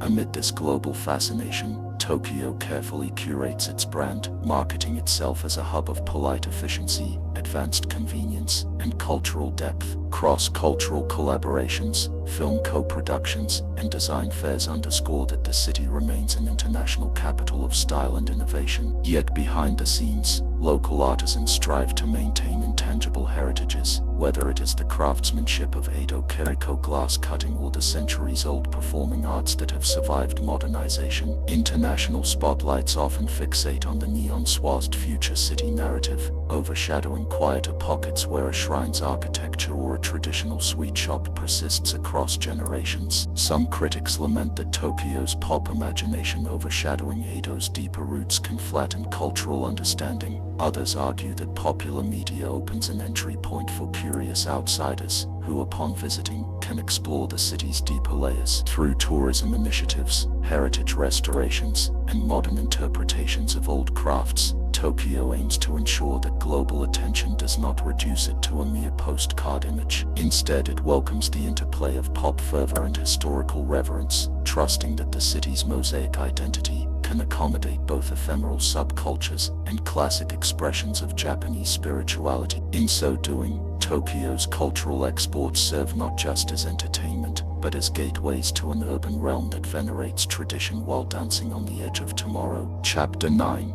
Global Reflections. Tokyo is a microcosm of urban possibility. Tokyo's ongoing story offers a microcosm of broader human struggles and aspirations in the urban century. Around the world, cities teeter between the push of rapid development, new buildings, new technology, new investments, and the pull of conserving local identity, intangible heritage, and social equity. Tokyo has shown that high-density planning can reduce car dependency and spark vibrant local economies, that crises from earthquakes to pandemics can become catalysts for structural reform, and that advanced technologies carefully harnessed can ease daily drudgery and improve public services. Simultaneously, Tokyo's experience warns of pitfalls: runaway real estate speculation, environmental degradation, and the creeping alienation that can afflict residents in a city built on perpetual motion. In Tokyo, everything changes so quickly that neighborhoods morph overnight, sometimes marginalizing older generations or small business owners. The city's top-down impetus can overshadow grassroots voices, leading to mismatched priorities. Tokyo's response, fostering local associations, encouraging broad-based dialogues, and weaving intangible cultural memory into modernization, resonates internationally. as other capitals weigh how to remain globally competitive without sacrificing local nuance. Urban planners, economists and sociologists globally observe Tokyo's ongoing experiments with e-governance, inclusive design and environmental adaptation. They note that new ideas in Tokyo often appear at city scale, producing tangible outcomes from which the world can learn. For instance, the city's public transit synergy, or its meticulous waste management,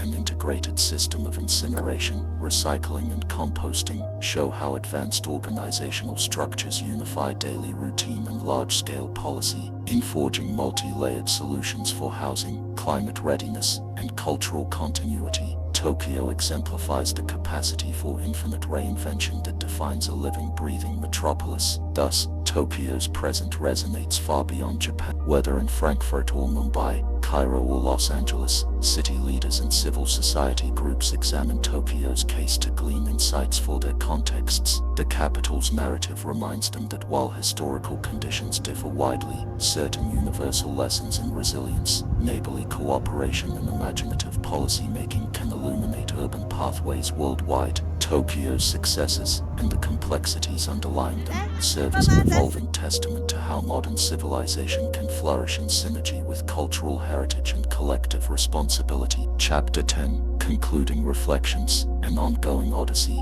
Our extensive exploration of Tokyo's past and present, from Jomon echoes and samurai legacies, through Meiji leaps and bubble booms, to the swirling potentials of AI and ecological stewardship, demonstrates a city that transcends neat categorization. Tokyo remains a tapestry, part ancient capital, part futuristic laboratory, a place where quiet shrines stand yards away from neon spectacle, where centuries-old festivals thrive alongside digitized subcultures, and where heartbreaking tragedies have repeatedly seeded astonishing recoveries. As we conclude this journey, we grasp that Tokyo's saga is far from over. Indeed, the city's hallmark is perpetual transformation. Even its name, once Edo, reinvented as Tokyo, hints at a continuing metamorphosis shaped by shifting social dynamics, technological upheavals and new moral imperatives. In many respects, Tokyo's cyclical reinvention underscores the cyclical nature of urban life everywhere. Each generation inherits a city partially shaped by the last, only to reimagine and rebuild in response to fresh needs, crises and inspirations. What then can Tokyo teach us, beyond its borders? Possibly, that resilience emerges when a place embraces both tradition and novelty, anchoring itself in memory yet unafraid to revise older forms. That communities thrive through cohesive networks of mutual support, from volunteer brigades that quell post-disaster chaos to civic forums that animate policy debates. That advanced technology and heritage can coexist if guided by empathy and communal wisdom, forging a city that remains future-focused without abandoning spiritual or aesthetic depth. However Tokyo evolves in the coming decades, whether it pioneers carbon-free neighborhoods, fully automated transit lines, or revolutionary educational models, its identity will continue to rest on a dynamic interplay of local communities, global influences, creative imagination, and an unwavering capacity to adapt. This is what Tokyo's centuries-long history ultimately affirms. The city is not a static monument to modernity or tradition, but an ongoing odyssey. Even at the heights of global fame, it remains an endless work in progress, where each new dawn invites reflection on how best to celebrate the old and spark the new. It is precisely this marriage of deep roots and open horizons that secures Tokyo's place as one of humanity's most enduring urban marvels. We have synthesized Tokyo's sweeping history, from the earliest settlements to its layered present, concluding our series on one of the planet's most fascinating cities. The core theme running through Tokyo's narrative is its willingness to embrace fluid evolution,